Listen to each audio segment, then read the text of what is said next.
The text arrived at 11:27 at night, warning me to stay away because Sloan did not want to see me. I stared at the screen, then called the funeral home to cancel every dime I had paid. Yet I went anyway. As the casket lowered, my billionaire sister leaned in and whispered the words that stopped my heart. She said, "He is not our dad.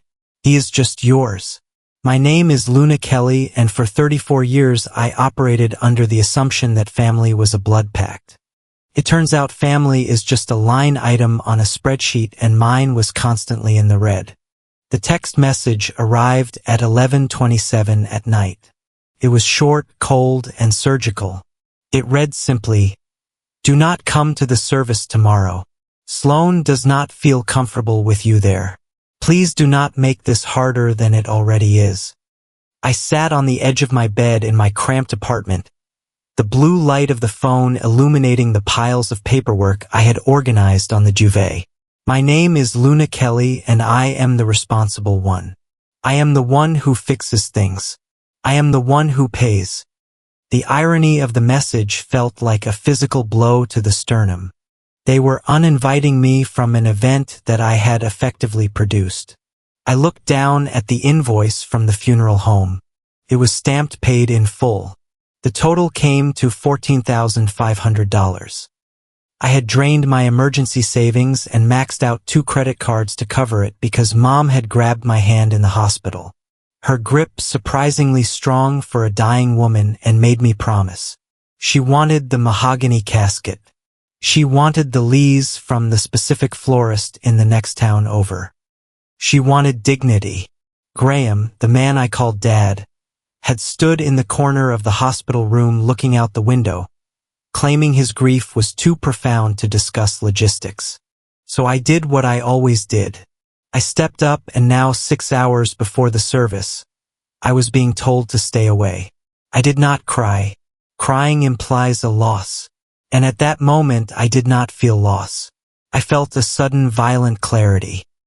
It was the feeling of a diver realizing the oxygen tank on their back is actually filled with carbon monoxide. I picked up my phone and dialed the number for the funeral home. It was late, but I knew the night director forwarded calls to his cell.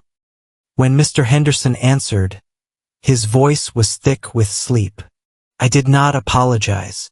"I need to cancel the contract," I said. My voice sounded calm, which terrified me more than if I had been screaming.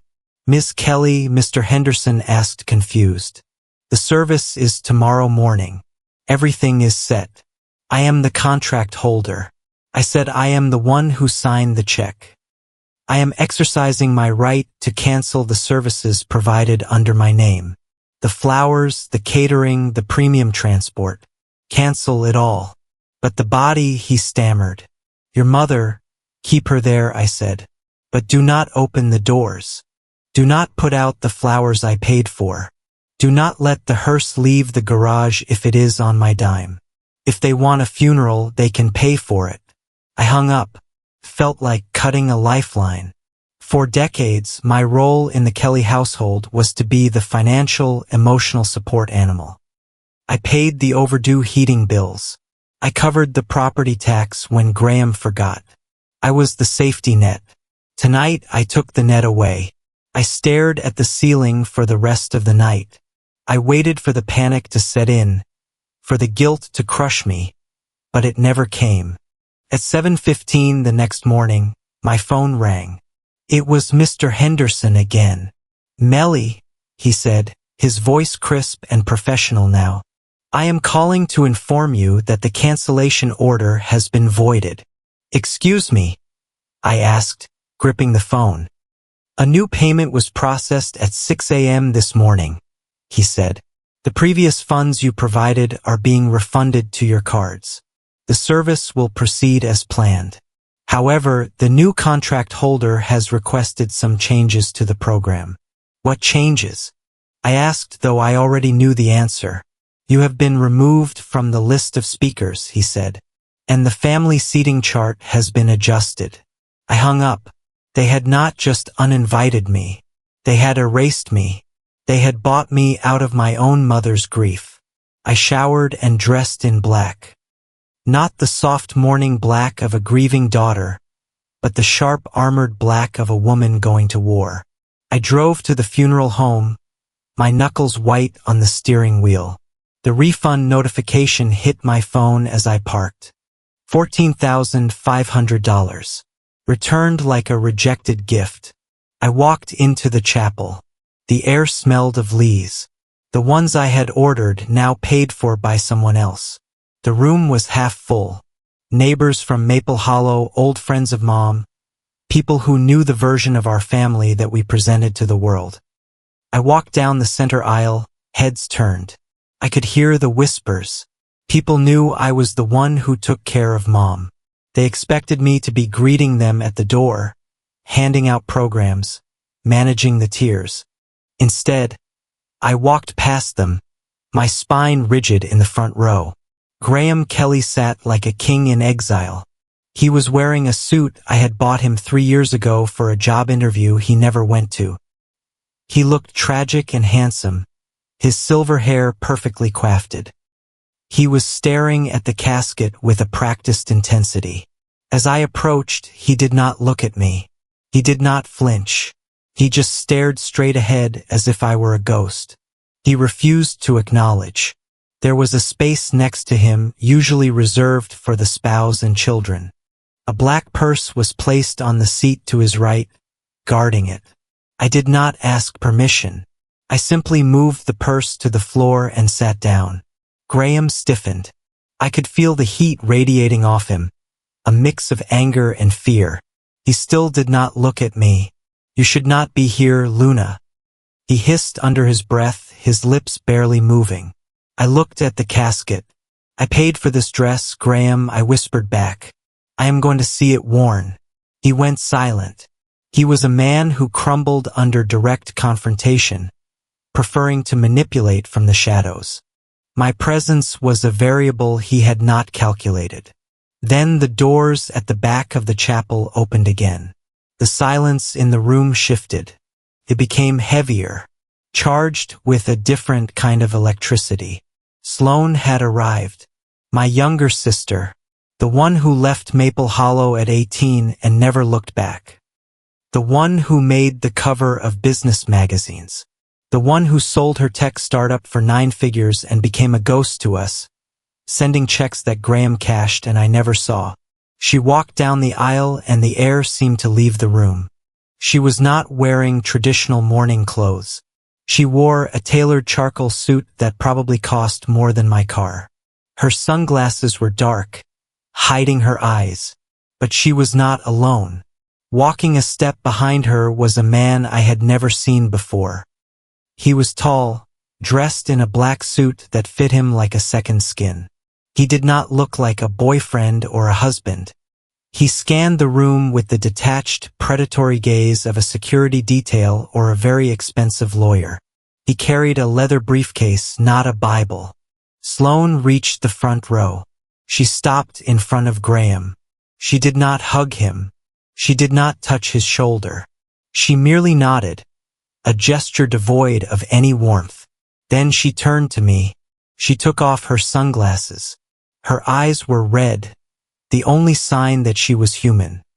She looked at me for a long moment, studying my face as if she were trying to solve an equation. "Move," she said to Graham. It was not a request. Graham blinked, looking up at her with a mixture of awe and resentment. He shuffled to the left, making space between us. Sloane sat down right next to me, her shoulder pressing against mine. The man in black stood behind us, his back against the wall, a silent sentinel. The service began. The priest spoke about Mom's kindness, her patience, her long-suffering.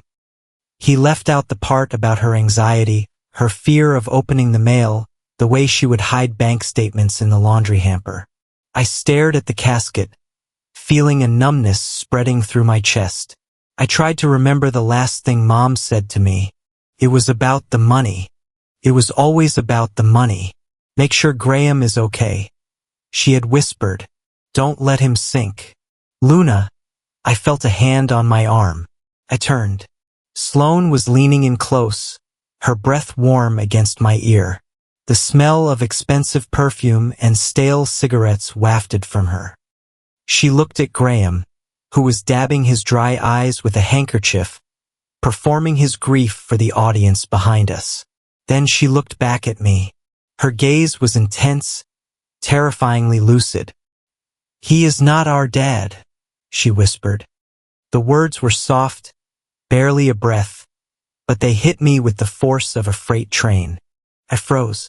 I looked at her, confusion knitting my brow. I thought she was speaking metaphorically, the way angry children disown their parents. I thought she meant he had not been a good father, but Sloane shook her head slightly as if reading my thoughts. She leaned closer, her lips brushing my hair. "He is just yours, Luna." The world tilted on its axis. The organ music seemed to distort, stretching into a low, dissonant hum. I looked at Graham. I looked at his profile. The nose I thought I had inherited. The jawline I saw in the mirror. If he was just mine, that meant he was my biological father, but it meant he was not hers. I looked at Sloane. We shared the same mother. That was undeniable. But if Graham was not her father, then who was? And why did Graham treat her like the golden child while I was treated like the help? Sloane pulled back, her face composed, staring straight ahead at the casket. She had dropped a bomb in my lap and then returned to watching the show. My heart hammered against my ribs. Questions flooded my mind, drowning out the priest's eulogy. If he was not her father, did he know? Did Mom know? Was this why Sloane left? My phone buzzed in my clutch. A single sharp vibration. I should have ignored it. It was a funeral. But the adrenaline was coursing through me, making me irrational. I slipped the phone out, shielding the screen with my hand. It was an automated email from a lending institution. A generic notification. Subject: action required. Cosigner verification for loan application. I frowned. I had not applied for a loan. I had just frozen my spending. I opened the email, my thumb hovering over the screen. The details loaded. It was a request for a personal loan. The amount was $25,000. The stated purpose was funeral and bereavement expenses. The primary applicant was Graham Kelly. The cosigner listed was Luna Kelly. I stared at the screen, my vision blurring. He had done it again. Even here, even now. While sitting 5 feet away from his dead wife, while I sat next to him, he had used my social security number to apply for a loan to pay for a funeral that Sloane had already paid for. He wasn't just grieving, he was cashing in. I looked up from the phone. Graham was sobbing now, his shoulders shaking. The congregation behind us was murmuring in sympathy. I looked at the email again. The application timestamp was 8:30 this morning. He had done it from his phone while waiting for the hearse. Sloane's whisper echoed in my head. "He is just yours." I looked at the man who was supposedly my father. He was not just mine. He was my parasite, and he had just tried to feed on me one last time. The silence in my apartment that evening was heavy, a sharp contrast to the murmurs and false sympathies of the funeral service. I had left the cemetery before the reception. I could not stomach the idea of eating cold sandwiches next to the man who had tried to monetize my grief while the dirt was still fresh on my mother's grave. Sloane had disappeared into a black SUV with her security detail, leaving me with nothing but that whispered sentence echoing in my skull. "He is not our dad. He is just yours." I sat at my kitchen table, a glass of water sweating onto the wood. I did not drink it. Instead, I opened my laptop. For years, I had told myself that I was helping, that I was the good daughter, the reliable one. In every family, there is casting roles assigned before we even know how to speak. Sloane was the fragile one, the wild one, the one who needed to be protected from the harsh edges of the world. And I was the concrete. I was the foundation. Mom used to cup my face in her hands, her skin smelling of lavender and anxiety, and say, "Luna, you are so strong. You can handle anything. Sloane is different. She feels things too much. We have to look out for her." I believed her. I wore that strength like a badge of honor, not realizing it was actually a yoke. Being the strong one just meant I was the one they felt comfortable burdening. It meant my needs were always secondary because surely Luna could figure it out. Luna always figured it out. I clicked on a folder buried deep in my hard drive. It was password protected. I typed in the code, a sequence of numbers that corresponded to the date I paid off the first major debt Graham had incurred in my name. The file opened. It was a spreadsheet titled Ledger Family Overages.xlsx. It was not a diary of words. It was a diary of numbers. It was the mathematical proof of my exploitation. I had started it 10 years ago, fresh out of college. When Graham had asked to borrow $200 for a utility bill, I had recorded it, thinking I would be paid back. I never was. I scrolled down. The rows went on for pages. August 12, 2014, $550. Car repair for the sedan. Graham crashed. December 3, 2015. $1,200 property tax. Delinquency notice I found hidden in the kitchen drawer. July 19, 2018, $4,000. A roof leak that Graham said he had fixed himself until the water came pouring into the living room, ruining the hardwood. I looked at the totals. Over a decade. I had poured nearly $85,000 into the house on Maple Hollow. That was money for a down payment on my own home, money for a wedding I never had, money for a life I never got to start because I was too busy patching up theirs. But as I looked at the entries from the last 18 months, the pattern changed, the amounts were larger, the frequency was higher, and the explanations were vague. There was a transfer of $3,000 last March. The note in my spreadsheet read simply, Graham said it was for Mom's specialist. I frowned. Mom had Medicare. She had supplemental insurance. Why did she need $3,000 in cash for a specialist? Then there was a charge for legal fees. $2,500 paid to a firm I did not recognize. When I had asked Graham about it at the time, he had waved his hand and said it was a dispute with a neighbor over a property line. I had believed him. I always believed him because the alternative was to admit that my father was a liar. But now, staring at the screen, the numbers looked different. They looked like evidence. I opened a subfolder where I kept scans of documents. I found the power of attorney form. It was dated 6 months ago. Mom had been weak then, her mind drifting in and out of focus due to the pain medication. Graham had presented the document to me, saying we needed it to manage her medical bills. I had signed as a witness. I zoomed in on the document now. Mom's signature was at the bottom. Usually, by that stage of her illness, her handwriting was a tremor, a shaky spiderweb of ink, but this signature was firm. It was looping and confident. It looked like her signature from 10 years ago, not the signature of a dying woman. My stomach turned. I had been in the room, but I had been distracted making coffee in the kitchen while Graham helped her with the paperwork. Had I actually seen the pen touch the paper? I closed the image and went to my email. The loan notification from the funeral had triggered something in me. A suspicion that perhaps that was not the only time he had tried to use my name. I went to my spam folder. Usually, I deleted everything in there without looking. Offers for male enhancement pills, Nigerian princes, and miracle weight loss cures. But today I scrolled slowly. I saw it. Hidden among the junk was an email from a credit card company. Subject: application received. Thank you for your interest. It was dated 3 weeks ago. I searched for the keyword application. The search results filled the screen. There were dozens of them. Confirmations of applications for store credit cards. Inquiries for personal lines of credit.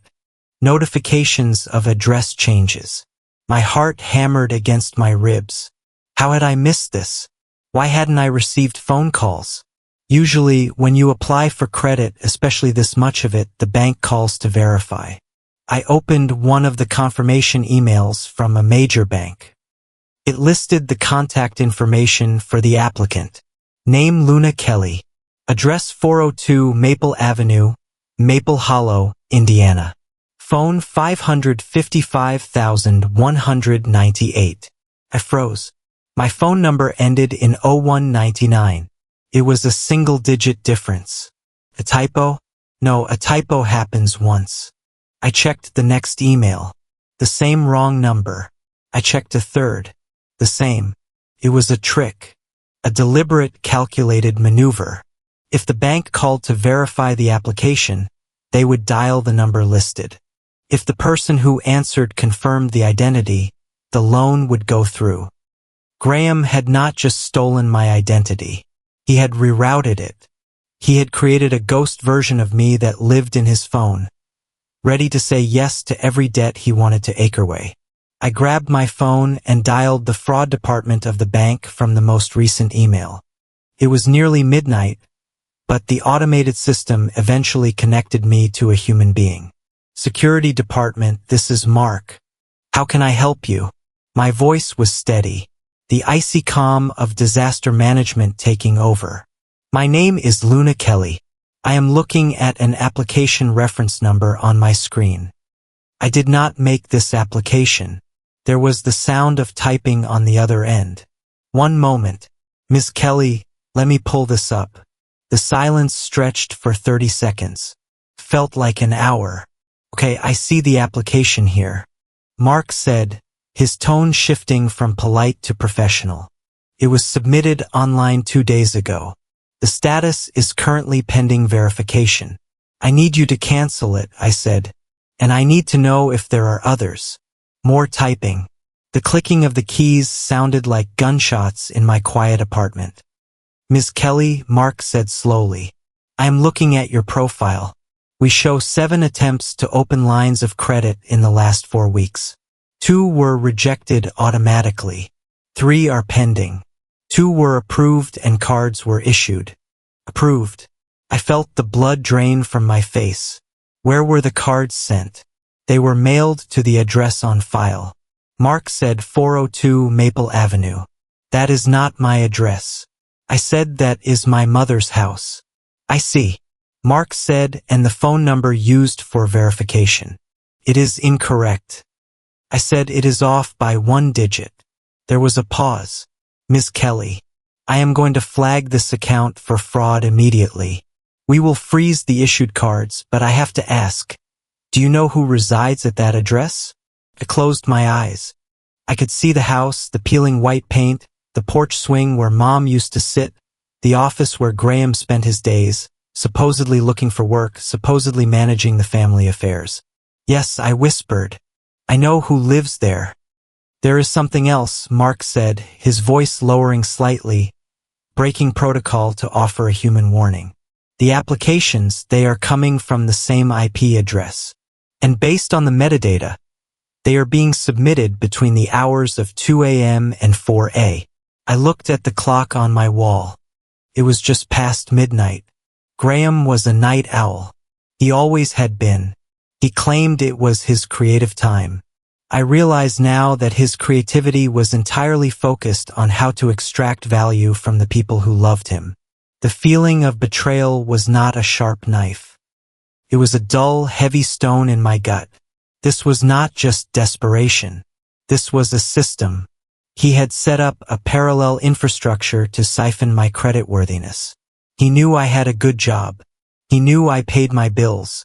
He saw my credit score not as an achievement, but as a resource to be minded. Thank you, Mark. I said, please freeze everything. I hung up the phone. I went back to the spreadsheet. I added a new column. I titled it Fraud. I began to type in the amounts Mark had mentioned. $5,000 here, $10,000 there. As I typed, a memory surfaced. A memory from when I was 12. I had saved up my allowance for months to buy a specific pair of sneakers. I kept the money in a jar on my dresser. One day the jar was empty. When I ran to Mom crying, Graham had come into the room. He told me that he had borrowed it for groceries because things were tight. He told me I was being selfish for caring about shoes when the family needed food. Mom had hugged me and told me I was such a good helper. She made me feel proud that my loss had saved the family. I realize now that they had been training me. They were grooming me to accept theft as love. My phone buzzed again. I looked at it, expecting another fraud alert, but it was a text from a number I did not have saved. You need to check the basement. I stared at the message. I did not know who sent it, but my mind raced back to the house in Maple Hollow. The basement was Graham's domain. It was where he kept his old tax files, his broken tools, his secrets. I looked at the spreadsheet again. The total over 10 years was staggering, but it was just money. The text message suggested something worse. I stood up. I could not stay in this apartment. The walls were closing in. I needed to see. I grabbed my keys and my coat. It was a 2-hour drive to Maple Hollow. I would get there by 3 a.m. The drive was a blur of highway lights and dark thoughts. I thought about Sloane. Why had she come back? Why did she bring a bodyguard? What did she know that I didn't? When I pulled up to the house, it was dark. The driveway was empty, save for Graham's old truck. The house looked like a sleeping beast. I parked down the street, not wanting to wake him. I still had my key. I was the one who paid for the new lock on the front door 2 years ago. After all, I walked up the driveway, the gravel crunching softly under my boots. I reached the porch. I put the key in the lock, turned smoothly. I stepped inside. The house smelled of dust and old paper. The silence was thick. I crept toward the basement door. It was located in the kitchen. As I reached for the handle, I saw a sliver of light coming from underneath the door. He was awake. I hesitated. My hand hovered over the brass knob. If I opened this door, there was no going back. I would not be the beautiful daughter anymore. I would be an intruder. I would be the enemy. But then I remembered the spreadsheet. I remembered the fake phone number. I remembered the signature that looked too strong for a dying woman. I turned the knob and pushed the door open. The stairs creaked. I took a step down. Graham, I called out softly. There was a sudden scuffling sound from below. The sound of paper being shoved into drawers. The sound of a laptop lid snapping shut. Who is there? Graham's voice was sharp, fearful. It is me, I said, descending the stairs. I reached the bottom. The basement had been converted into a makeshift office. Filing cabinets lined the walls. A shredder sat in the corner, overflowing with strips of white paper. Graham was standing behind a large oak desk. He was wearing his bathrobe. His face was pale in the light of the desk lamp. Luna, he stammered. What are you doing here? It is 3 o'clock in the morning. I walked toward the desk. I saw a stack of envelopes. They were addressed to me, but they had been opened. I saw a credit card, brand new, gleaming gold in the dim light. It had my name on it. I did not answer his question. I looked at the shredder. I looked at the envelopes. I picked up the credit card. You intercepted my mail. I said. My voice was flat. Graham's eyes darted around the room, looking for an exit, looking for an excuse. I was just holding it for you, he said, a nervous smile twitching at the corner of his mouth with your mother passing. I knew you would be overwhelmed. I was going to give it to you. I looked at the activation sticker on the card. It had been removed. You activated it. Graham. He took a step back. Luna, you do not understand. The expense is the funeral. I did it for us. I looked past him. To the wall behind the desk, tacked to the corkboard, were photos. But they were not family photos. They were photos of Sloane. Photos of her leaving her office building in New York. Photos of her getting into cars. Photos taken from a distance. And next to them were printouts of property records, not just our house but my apartment building. And Sloane's penthouse listed in a public registry. Graham followed my gaze. He lunged forward, trying to block my view. "Do not look at that," he shouted, his voice cracking. But I had already seen enough. This wasn't just about paying bills. This was surveillance. He wasn't just a desperate father. He was a predator mapping out his prey. And then I saw the map. It was a map of Maple Hollow, but there were red pins stuck in various locations. One was our house, one was the bank, but there was a third pin. It was stuck in a location on the outskirts of town, an old industrial park that had been abandoned for years. Next to the pin was a sticky note with a single word written in Graham's handwriting. Collateral. I looked at him. The man who raised me, the man who I thought was just incompetent with money. "What is at the industrial park, Graham?" I asked. His face hardened.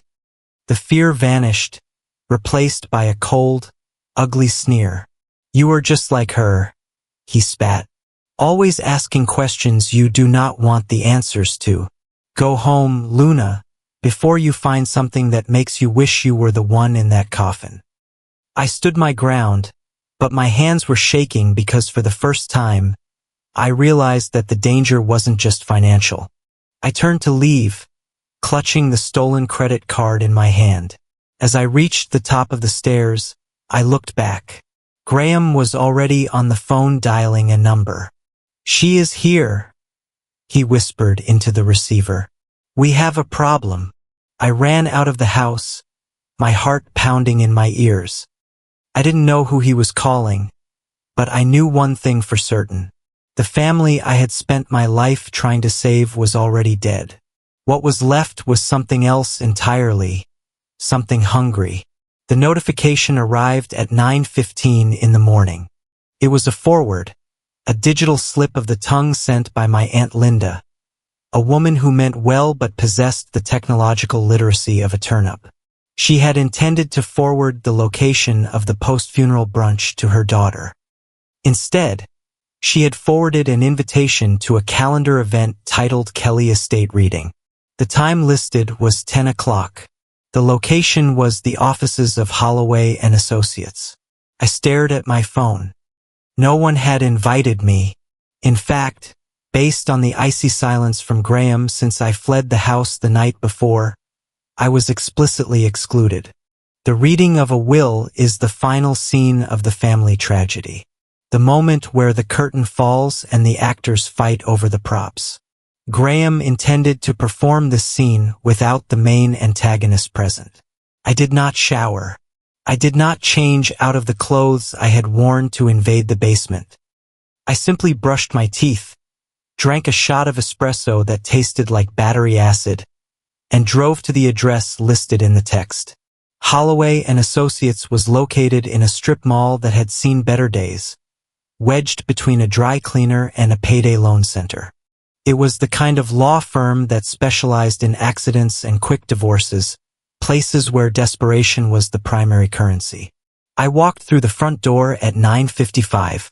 The receptionist, a woman with hair dyed a shade of red that did not exist in nature, looked up from her computer. "Can I help you?" she asked, her voice guarded. "I am here for the Kelly reading," I said. She glanced at a printed list on her desk. I saw her eyes scan down, then up again. "I am sorry," she said. "I do not have a Luna Kelly on the list of attendees." Mr. Kelly was quite specific about who was expected. "I bet he was," I said. I walked past her desk toward the heavy oak door at the end of the hallway. "Ma'am, you cannot go in there," she shouted, scrambling to stand up. I ignored her. I gripped the handle of the conference room door and shoved it open. The room was small and smelled of stale coffee and lemon polish. Graham sat at the head of the table, looking like a man who had just been interrupted in the middle of a magic trick.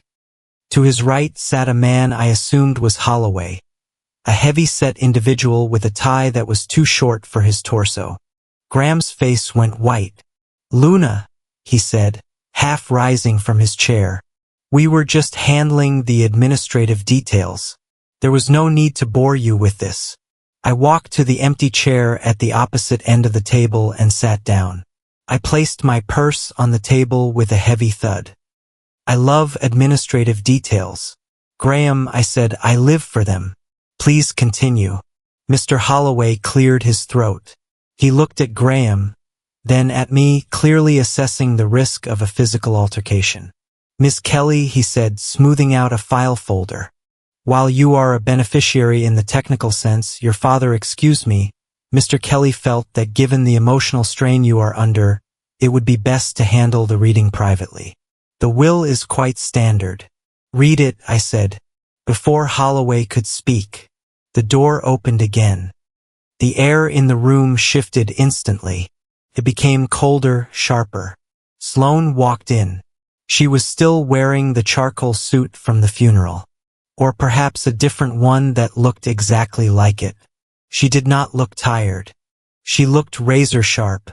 The man in black, the security detail, stood outside the door and closed it behind her. She looked at Graham, who seemed to shrink in his seat. Then she looked at me. Her gaze was not warm. It was calculating. She was measuring me, deciding if I was a liability or an asset. "You are actually here," she said, sounding mildly surprised. "I received an invite." I lied. Sloane pulled out the chair next to me and sat down. She placed a sleek silver phone on the table and tapped the screen. "Record," she said to the room. Mr. Holloway bristled. "M. Mercer, I do not think that is necessary. This is a private family matter." Sloane looked at him. Her eyes were dead calm. "Everything is necessary when Graham is involved," she said. "Proceed." Holloway sighed. Realizing he had lost control of the room, he opened the folder.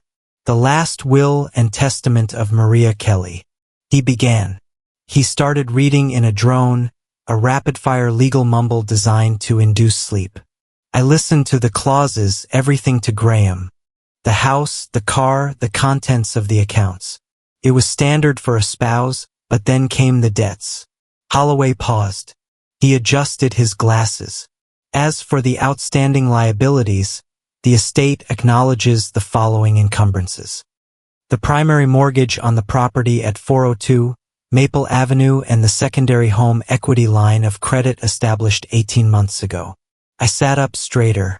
"A home equity line of credit? A hellalock. How much?" I asked. Holloway looked annoyed at the interruption. "The principal balance on the line of credit is $150,000. The room spun. $150,000. Mom and Graham had paid off the house 10 years ago. I remembered the party they threw. Where had a mortgage-sized debt come from in the last year and a half? Holloway continued. "As this is a joint liability, the responsibility for repayment falls to the surviving cosigners and the estate." "Cosigners?" I asked. Plural. Holloway pulled a document from the stack. "Yes, the loan was secured against the equity of the home with Mr. Graham Kelly and Ms. Luna Kelly listed as guarantors." The silence that followed was absolute. I looked at Graham. He was studying his fingernails, refusing to meet my eyes. "I never signed a home equity line," I said. My voice was very quiet. Holloway sighed. The sound of a man dealing with a hysterical woman. "Miss Kelly, I have the document right here. It is notarized." "Show me," I said. He slid the paper across the polished wood. I looked at the signature block. There was Graham's signature, bold and sprawling, and below it there was a signature that read Luna Kelly. It was a good forgery, better than the ones on the credit card applications, but it had a tell. The loop on the L was too wide. I made my loops tight. "This is not my signature," I said, looking up. Graham finally spoke. His voice was trembling with fake outrage. "Luna, do not do this. Do not dishonor your mother's memory by lying about money. You agreed to help us. You said you would do whatever it took to keep the house running. You signed that paper at the kitchen table. Do you not remember? You were so stressed at work. Maybe you forgot. Gaslighting. He was trying to rewrite my reality in real time. I did not sign this. I repeated. And I certainly did not agree to give you $150,000 to spend on what, Graham? Where is the money? It went to medical bills. Graham shouted, slamming his hand on the table. Your mother's care was expensive. Sloane spoke for the first time since the reading began. We checked the medical billing. Graham, she said. Her voice was bored. Insurance covered 90%. The out-of-pocket maximum was $6,000. Where is the other $144,000? Graham's mouth opened and closed. Holloway intervened. Regardless of the dispute over the allocation of funds, the document is legally binding. The bank will call the note due upon the death of the primary borrower as a cosigner. Miss Kelly, you are liable. I looked at the lawyer. He knew he had to know. He was too calm about a 6-figure discrepancy. Read the rest. Sloane commanded. Holloway hesitated. That is the substance of the financial. Read the rest. Sloane interrupted. The codicil. The addendum dated 3 weeks ago. Holloway froze. He looked at Graham. Graham looked like he was about to be sick. There is a handwritten note. Holloway said dismissively. But it was not properly witnessed. It holds no legal weight. It is merely sentimental ramblings. Read it, I said. Holloway picked up a single sheet of yellow legal paper. He held it as if it were contaminated. He read to my daughters. If you are reading this, I am gone. I am sorry for the mess. I was too weak to stop him. If there are debts that you do not recognize, please do not pay them blindly. I believe there have been irregularities. Please ask for an audit.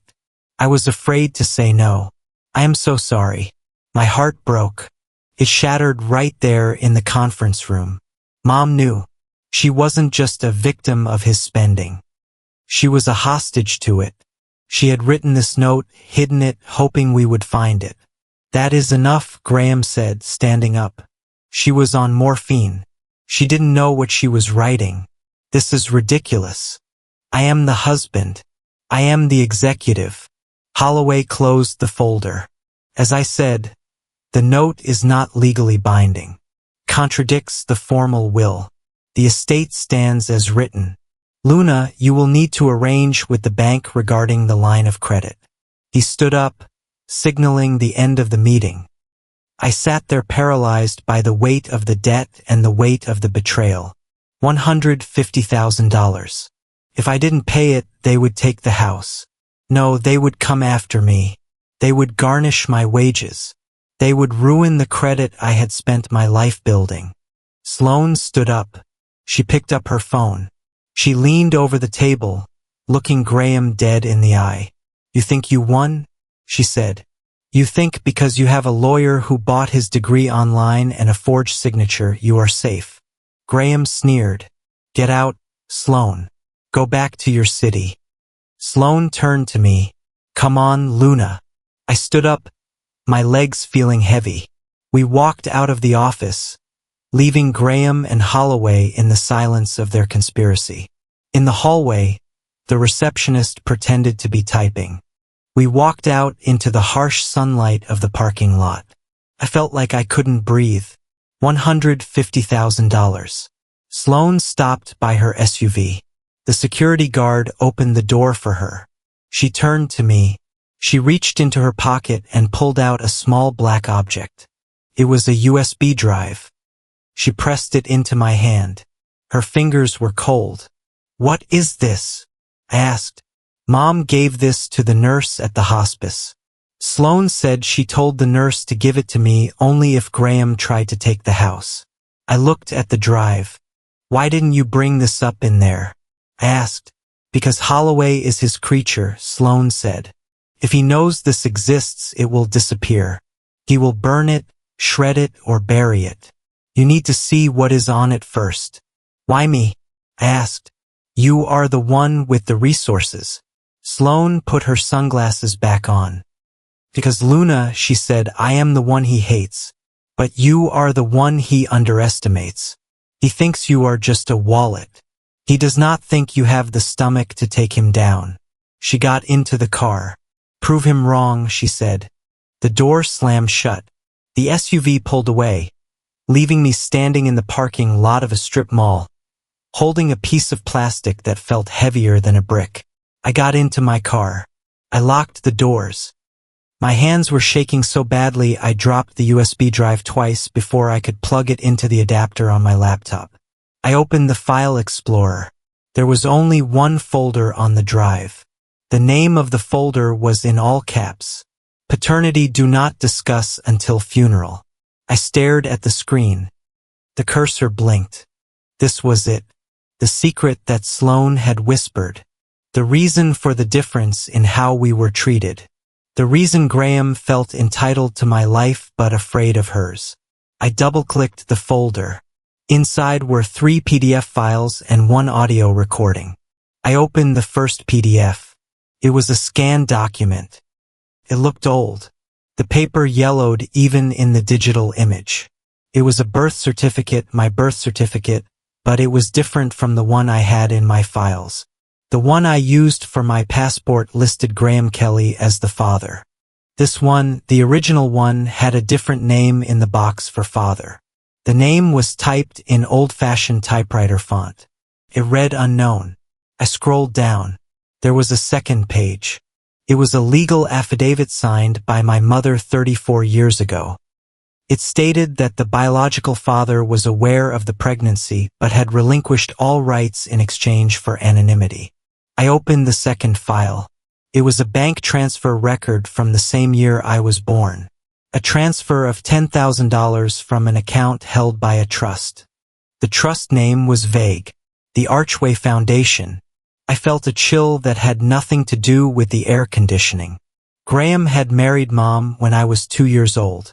I had always been told he adopted me, that my biological father had died in a car crash before I was born. That was the family lore, the tragic romance. But this suggested a transaction. I opened the third file. It was a letter handwriting I recognized as Graham's, but it was younger, less jagged. It was addressed to my mother, Maria. It read, I will do it. I will give the girl my name. I will raise her. But you have to understand the cost. I am saving you from shame. You owe me, and I will expect that debt to be paid every day for the rest of our lives. I covered my mouth with my hand. He hadn't adopted me out of love. He hadn't married her to save her. He had married her as a business arrangement. I was the overhead, and he had been charging her rent for my existence for 3 decades. That was why he felt no guilt stealing from me. In his mind, I was a product he had purchased. I was his property. I looked at the audio file. I was terrified to play it. But then I remembered the Helic. I remembered the smirk on his face in the office. I clicked play.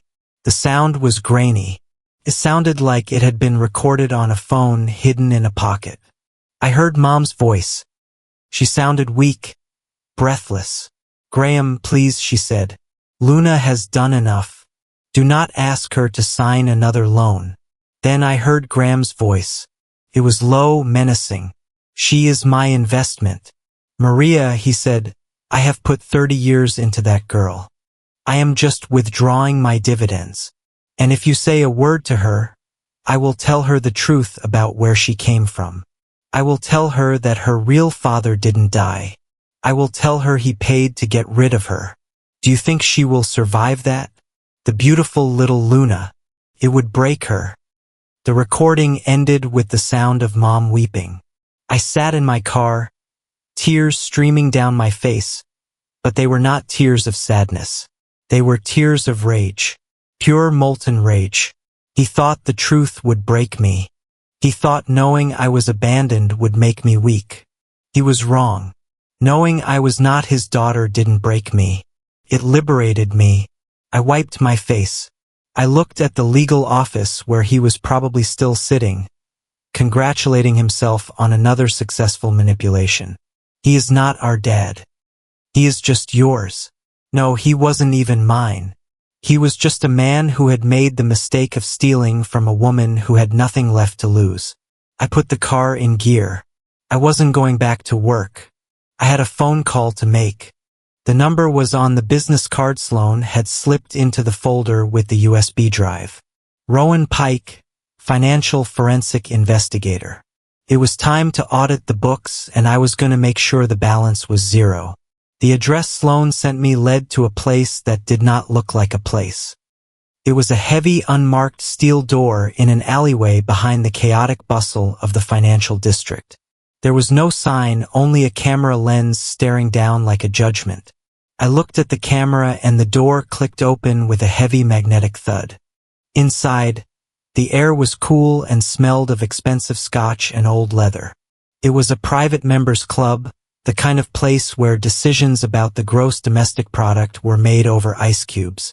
The room was dimly lit, but I saw her immediately. Sloan was sitting in a high-backed booth in the far corner, a glass of clear liquid in front of her. I walked over. The distance between the door and her table felt like a mile. We were sisters. But looking at her, I felt like we were standing on opposite banks of a wide, toxic river. On her bank, there was safety, power, and the kind of money that insulates you from reality. On my bank, there was debt, deception, and a man who viewed me as an annuity. I slid into the booth opposite her. I did not order a drink. You look like hell, Sloan said. It was not an insult. It was an observation. I just found out I was purchased. I said, my voice, and that the man I spent my life serving is not my father. So, excuse me if I'm not camera ready. Sloan took a sip of her drink. She placed the glass down with a precise soft click. He is not my father either, she said. I know, I snapped. That is what you whispered at the funeral. That is why you are the billionaire and I am the cosigner. Because you had a real dad and I had whatever Graham is. Sloan shook her head slowly. You think that is why I am here? You think I flew in from Zurich just to rub my pedigree in your face? Crossed my mind. I said, you have been gone a long time. Sloan, you missed the decline. You missed the nights. Mom cried because she couldn't balance the checkbook. You missed the way Graham would scream until the veins in his neck popped. I didn't miss it, Sloan said quietly. I escaped it. She leaned forward, the ambient light catching the sharp angle of her cheekbone. Graham is not my biological father. She continued. Mom had an affair with a man named Cyrus Mercer. He was wealthy, married, and very powerful. When she got pregnant with me, Graham found out. He didn't leave her. He leveraged it. He agreed to stay to keep the family image intact, to raise me as his own. But in exchange, he demanded control. Total control over Mom's finances and eventually over the support payments my biological father sent. I stared at her. The narrative of our childhood was dissolving in front of me. So he blackmailed Mom. I said, he managed her. Sloan corrected. He kept the paternity secret to keep the checks coming. But I found out when I was 18. That is why I left. Luna, I didn't leave you. I left him. I told him if he ever tried to control me, I would burn his world down. So he let me go. But he kept you because I was the one he could use. I whispered. Because you were the one who loved him, she said. Her voice softened, losing its corporate edge. You were the faithful one. The one who believed in the family. He preyed on that, Luna. He weaponized your loyalty. I felt a surge of defensive anger. It was a reflexive habit protecting the family name even now. So why come back now? I asked to watch the collapse. No, Sloan said. She reached into her blazer pocket and pulled out a folded piece of paper. She slid it across the table. I opened it. It was a print out of a call log 6 months ago. She said Mom called me. I looked at the date. It was late at night. She was crying. Sloane said she was hysterical. She said Graham was getting desperate. He had burned through the last of the trust money. He was starting to open accounts in your name. She said he is going to drag Luna down with him. He is going to bury her in debt so deep she will never get out. I looked up at Sloane. Mom knew. She tried to stop him, Sloane said. But she was sick. She was weak. And she was terrified of him. She begged me to help you. She made me promise that when she was gone, I would step in. I sat back against the leather booth. I felt like the wind had been knocked out of me. Mom hadn't been complicit. She had been a prisoner. And in her final months, her worry wasn't for herself. It was for me. So I did some digging. Sloane said, I didn't want to come here with just accusations. I wanted ammunition. She gestured to the empty seat next to me. A man approached the table. He was not the security guard from the funeral. This man was older, with a face that looked like it had been carved out of granite and eyes that missed nothing. He wore a rumpled suit and carried a thick file folder. Luna, this is Rowan Pike, Sloane said. The man nodded and sat down. He didn't offer a handshake. He just opened the file on the table. Ms. Kelly, Rowan said. His voice was growly. The voice of a man who had seen too many bad things to be surprised anymore. I specialize in forensic accounting and financial abuse within domestic partnerships. Your sister hired me to run a background check on Graham Kelly. He spun the file around so I could see it. It was a timeline, but it wasn't just of his life in Maple Hollow. It went back 40 years. Graham Kelly is not his real name, Rowan said.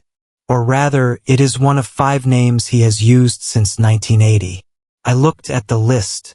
Graham Kendall, Gregory Cale, Gary King. He moves in cycles, Rowan explained, tapping the paper with a thick finger. He finds a partner, usually a woman with assets or a steady income but low self-esteem. He integrates himself into their finances. He maximizes the credit. He drains the equity. And when the well runs dry, or when the legal pressure gets too high, he declares bankruptcy, changes states, and starts over. I felt sick. It wasn't just bad luck. It wasn't just incompetence. It was a business model. He has done this before, I asked. 3 times that we can prove. Rowan said in Ohio, in Florida, and now in Indiana.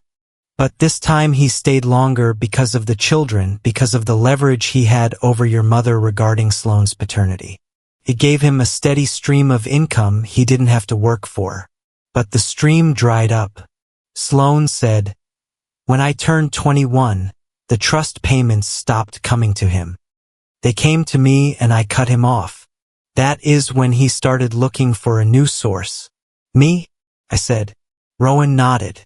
You were the backup generator. He groomed you to be the provider. He shifted the debt to you slowly so you would get used to the weight. But now that your mother is gone, he is accelerating the funeral loan, the credit cards, the home equity line. He is cashing out. Ms. Kelly, he is preparing to burn this identity and leave you with the ashes. The room seemed to tilt. All those years of lectures about responsibility. All those times he told me I was the only one holding the family together. It was all a script. He was a vampire and I was just the latest vein. What do? I asked. My voice was trembling, but I forced it to steady. I cannot pay that debt. Rowan, I have $12,000 in savings and a leased car. $150,000 will destroy me. Rowan pulled a business card from his pocket and slid it on top of the file. We stopped the bleeding first, he said. Right now, tonight, he took out a pen and flipped the file to a blank page. Step 1, he said, we place a fraud alert on all 3 major credit bureaus. Not a standard alert, an extended fraud victim alert. It requires a police report, which we will discuss in a moment. Step 2, he continued, we freeze your credit. No one, not even you, can open a new account without a PIN number that only you possess. Step 3, we request a full inquiry report. We need to see every single time Graham has tried to use your social security number in the last 5 years. We dispute everything, every hard inquiry, every account you did not sign for physically. I looked at the list. It seemed overwhelming, and the police, I asked. Sloane looked at me. Her expression was unreadable. To get the extended alert and to invalidate the debt, you have to file a police report for identity theft. She said, you have to name the perpetrator. I looked down at my hands, arresting Graham, the man who taught me to ride a bike, the man who sat through my high school graduation, clapping louder than anyone, even knowing what I knew now. The idea of putting him in handcuffs felt like a violation of nature. Can't, I whispered. Not yet. I can't be the one to send him to jail. Sloane started to speak, perhaps to argue, but she stopped herself. She looked at Rowan. Rowan nodded. We can file an affidavit of identity theft with the Federal Trade Commission first. He said, it creates a paper trail without immediately triggering an arrest warrant. It is enough to freeze the banks. But Ms. Kelly, you have to understand. He will not stop because you ask him to. He will only stop when he hits a wall. You have to build that wall. I nodded. I can do the freeze, I said. I can lock the door. Good, Sloane said. She reached out and touched my hand. It was the first time she had made physical contact since the funeral. You are not alone in this anymore, Luna. He isolated you to control you. That ends today. Rowan closed the file. There is one more thing, he said. His voice dropped an octave, becoming even more serious. I looked at him, bracing myself. We have been reviewing your mother's medical records, he said. Slow gave me access as part of the investigation. What about them? I asked. Mom died of heart failure. It was a complication from her long-term condition. Rowan exchanged a look with Sloane, a look that terrified me. The timeline of her decline matches perfectly with the timeline of the home equity line approval. Rowan said the stress on her heart, it accelerated rapidly in the last 6 months. I stared at him. What are you saying I am asking? Rowan said, leaning in. Are you absolutely certain that her death was natural? Or is it possible that the pressure applied to her to sign those documents, the arguments, the threats? Is it possible that her heart didn't just fail, but was pushed? The air in the club seemed to vanish. Couldn't breathe. I thought about the night Mom died. Graham had been in the room with her. He had come out and told me she was gone. He hadn't looked sad. He had looked relieved. He killed her, I whispered. Not with a gun or a knife, Sloane said softly. But if you chase a person with a weak heart until they collapse, is it murder, or is it just aggressive management? Rowan pulled out a document. It was a copy of the autopsy report request form. Graham waived the autopsy. Rowan said he signed the waiver 2 hours after she died. He said he didn't want to disturb her peace. I felt a cold rage crystallize in my chest. It was harder than diamond. He waived it because he didn't want anyone to see the cortisol levels. I said he didn't want anyone to know she died scared. I looked at Sloane. I looked at Rowan. Lock it all down. I said, freeze the credit, file the affidavit, and get me that inquiry report. I stood up. Where are you going? Sloane asked. I am going to the bank, I said. If he wants a war over the assets, I am going to make sure there is nothing left to steal. The memory hit me while we were stopped at a red light on the edge of Maple Hollow. It was not a grand cinematic flashback. It was a small, quiet moment from 3 years ago. I was in the kitchen washing dishes after a Thanksgiving dinner that Graham had spent complaining about the turkey being too dry. Mom had come up beside me drying a platter. She had looked over her shoulder to make sure the living room television was loud enough to cover her voice. "If you ever feel like you are being drained, Luna," she had whispered, her eyes fixed on the soapy water. "If you ever feel like the walls are closing in and I am not there to hold them up, go to Cedarbridge, Box 19. At the time, I had laughed it off. I thought she was being dramatic, or perhaps talking about a stash of family jewelry she wanted me to have. I had forgotten about it until now, until the chaos of the funeral and the revelation of the fraud had stripped away the noise of my daily life. Box 19. I looked over at Rowan in the passenger seat.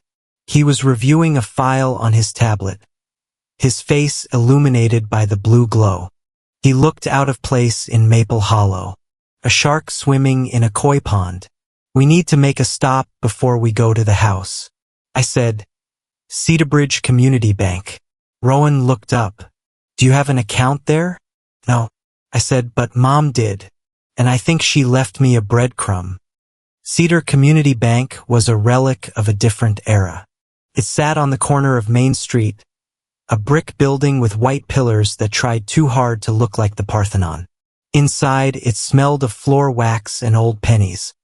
The carpet was a faded maroon, worn thin in the heavy traffic areas leading to the tellers. I walked up to the front desk. The woman behind the counter was named Sarah. I knew her vaguely from high school. She had been 2 years ahead of me. She looked tired. "Can I help you?" she asked, her customer service smile faltering when she saw the look on my face. "I need to access a safety deposit box." I said, "Number 19. It is in the name of Maria Kelly. I am the executive and the beneficiary." I placed the death certificate and the temporary executive paperwork that Sloane's legal team had rushed through on the counter. Sarah picked up the papers. She adjusted her glasses. "I am so sorry about your mother, Luna," she said softly. She was a sweet lady. She typed something into her computer. Then she frowned. "That is strange," she said. My stomach tightened. "What is strange?" "Mr. Kelly was here last Tuesday." She said he had a power of attorney document. He was very insistent on opening box 19. I felt Rowan step closer to me, his presence a silent wall of support. "Did you let him in?" I asked. My voice felt tight, like a wire pulled to the breaking point. Sarah shook her head. "No, your mother. She was very specific when she opened this box 10 years ago. She put a flag on the account. It says 2 keys required or death certificate presented by Luna Kelly in person." I let out a breath I didn't know I was holding. Mom had known even 10 years ago. She had known that a piece of paper signed by Graham wouldn't be enough. She had built a failsafe just for me. He was not happy. Sarah whispered, glancing around to make sure her manager wasn't listening. "He made a scene. He said the flag was a mistake, but the system wouldn't let me bypass it. He is not happy about a lot of things lately."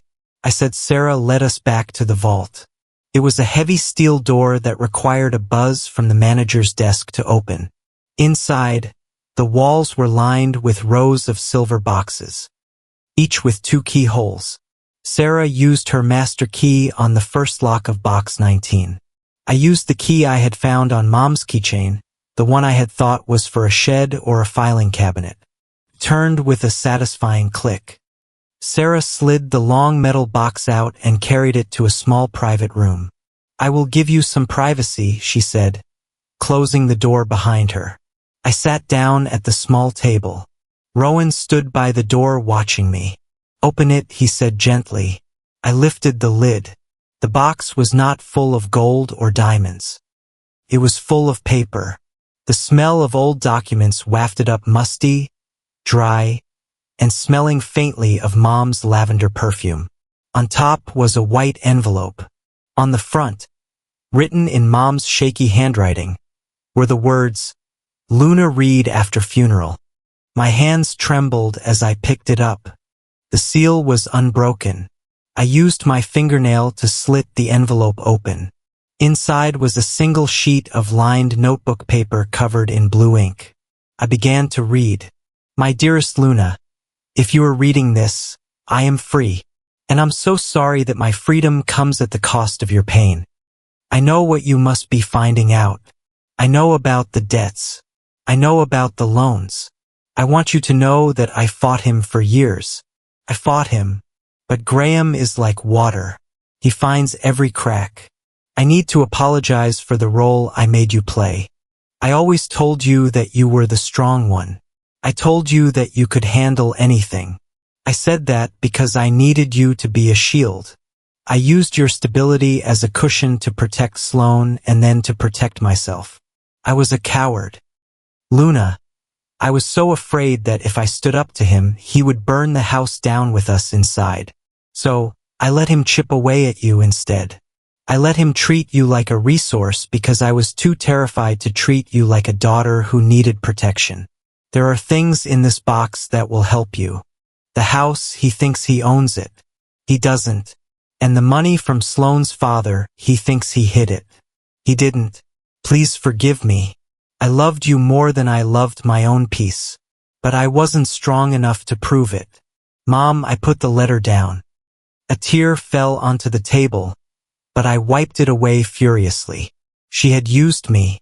She admitted it. She had sacrificed my financial future to buy peace in her marriage. It was a bitter pill, but at least it was the truth. And the truth was better than the lies Graham had been feeding me for decades. I looked back into the box. Under the letter was a thick stack of documents. I pulled them out. The first was a deed. But it wasn't the deed to the house in Maple Hollow. It was a deed to a small plot of land 2 towns over. I had never heard of it. Rowan leaned over my shoulder. That is an unimproved lot, he said. Not worth much on its own. Maybe $20,000. I turned the page. Attached to the deed was a transfer document. It transferred the ownership of the Maple Hollow house, our house, into a trust, the Maria Kelly Revocable Trust, dated 12 years ago. Wait, I said, if the house is in a trust, how did Graham get a home equity line of credit on it? You cannot borrow against a property you do not personally own. Rowan took the paper from me. He scanned it, his eyes narrowing. He couldn't, Rowan said, unless he forged a deed transfer back to himself first. He flipped through the stack. Here it is. He held up a document dated 2 years ago. It was a quit-claim deed, transferring the property from the trust to Graham Kelly and Luna Kelly. Look at the signature for the trustee, Rowan said, pointing to the bottom. It was Mom's signature, but it was wrong. The slant was backwards. It is a forgery, I said. A bad one. And look at the notary stamp, Rowan said. He pointed to the embossed seal. It is from a notary in Florida. Was your mother in Florida 2 years ago? No. I said she was bedridden. She hadn't left Indiana in 5 years, so the transfer is void, Rowan said, which means the house is still in the trust, which means the home equity line is unsecured fraud. The bank doesn't have a lien on the house. They have a lien on a lie. This was huge. It meant they couldn't take the house. It meant the debt was entirely Graham's criminal liability, not a property lien. I dug deeper into the box. There was a print out of an email chain. It was between Graham and a lawyer I didn't know. The subject line was the Mercer allowance. I read the emails. They were dated from when I was in college. Graham, the girl is 18. The checks are going to stop. We need to divert the final lump sum. Lawyer, if we move it to the offshore account. Sloan will never see it, but the mother has to sign. Graham, she will sign. I will tell her it is for Luna's tuition. I felt sick. Sloane's biological father had sent a lump sum when she turned 18. A goodbye gift. Graham had stolen it. He had stolen it by using my name as the excuse. He had told Mom it was for me, and then he had pocketed it. That was why Sloan thought I was the golden child. She thought I got her money. She thought Mom chose me over her. He played us against each other. I whispered. He made Sloane hate me so she wouldn't look too closely at the books.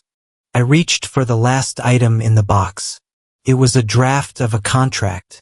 It was stapled to a brochure for a limited liability company called Janus Holdings. The document was a proposed sale. It was an agreement to sell the Maple Hollow house to Janus Holdings for $1. Why would he sell the house for $1? I asked. Rowan took the document.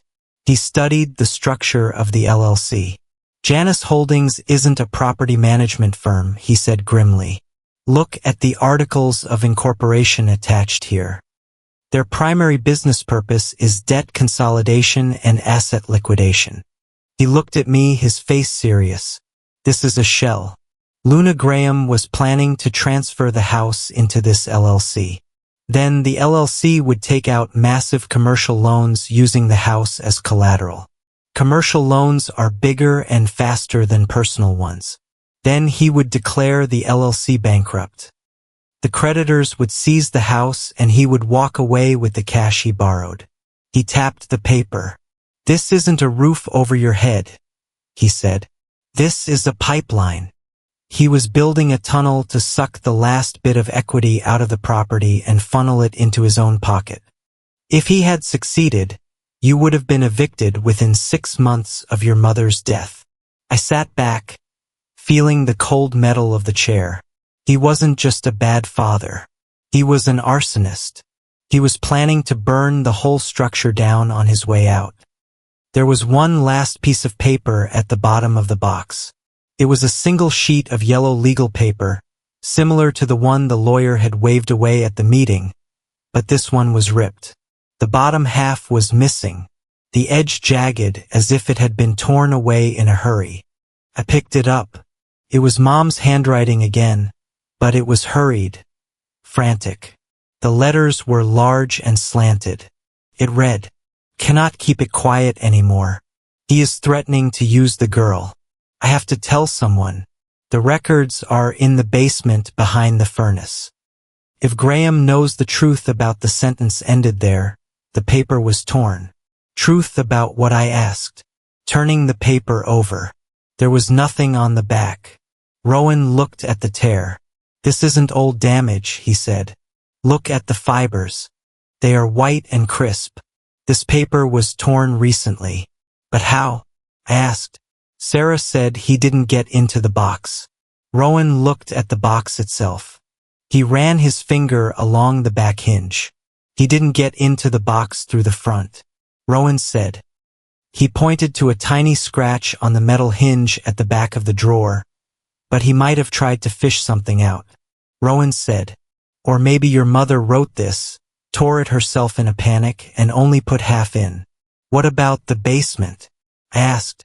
The note says the records are behind the furnace. I thought about the night before.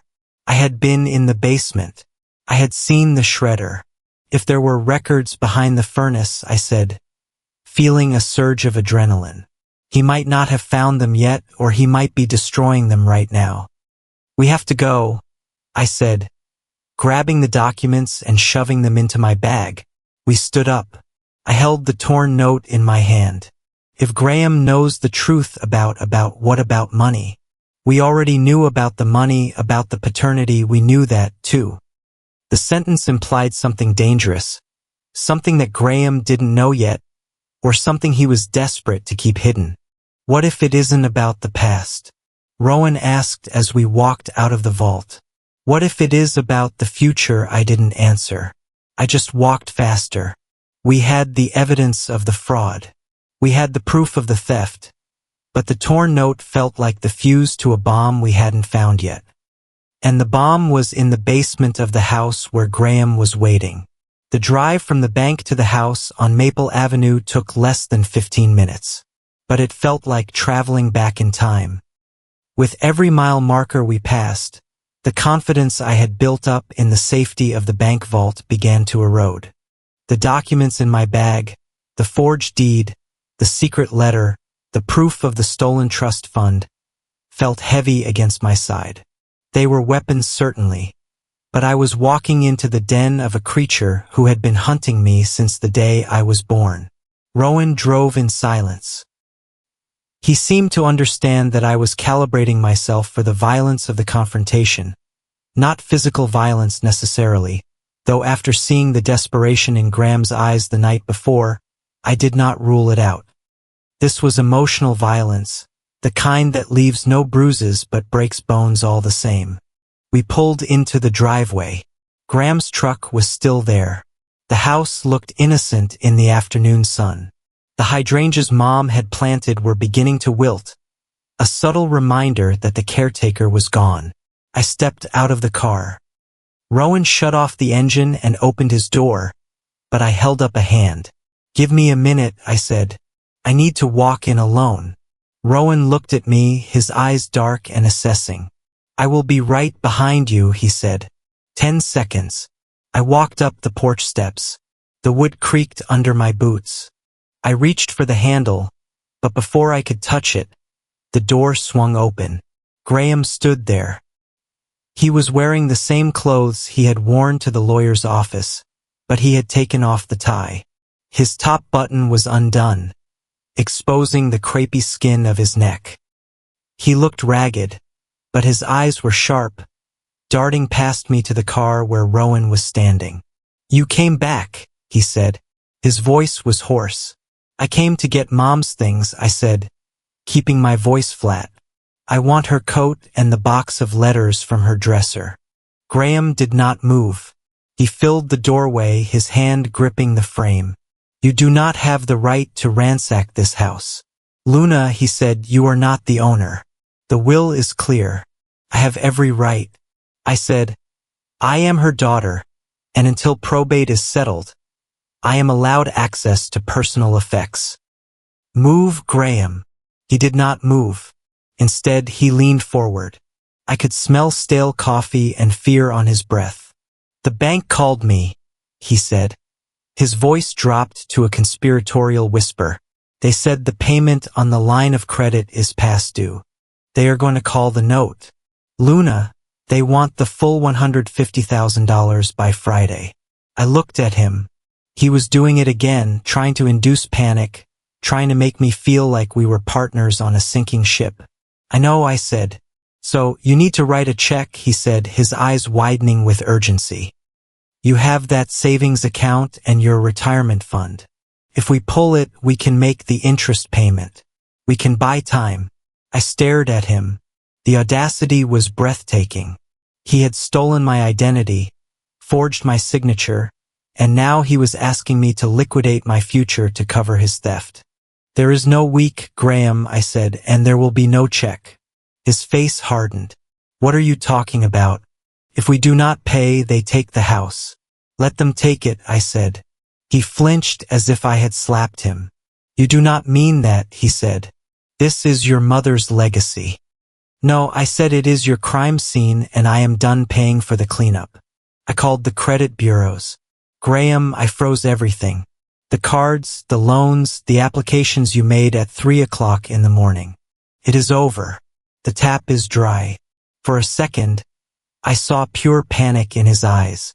It was the look of a man who pulls the trigger and hears a click instead of a bang. But then, just as quickly, the mask of the concerned father slammed back into place. "You froze it?" he asked, his voice trembling with fake concern. "Luna, honey, who told you to do that? You do not understand how these things work. Freezing it makes us look guilty. It triggers audits.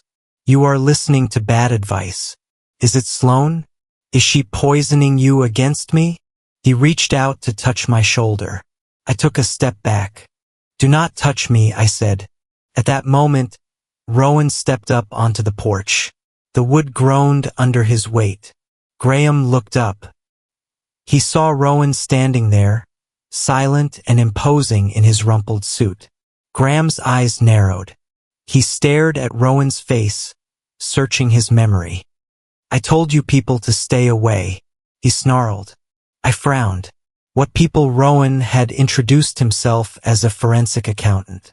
But Graham was reacting as if he were something else entirely. Graham took a step toward Rowan, pointing a shaking finger at his chest. You think you can just show up here? Graham shouted. I paid you off in Cleveland. The deal was done. You have no business following me here. Miller? The name hung in the air. Miller.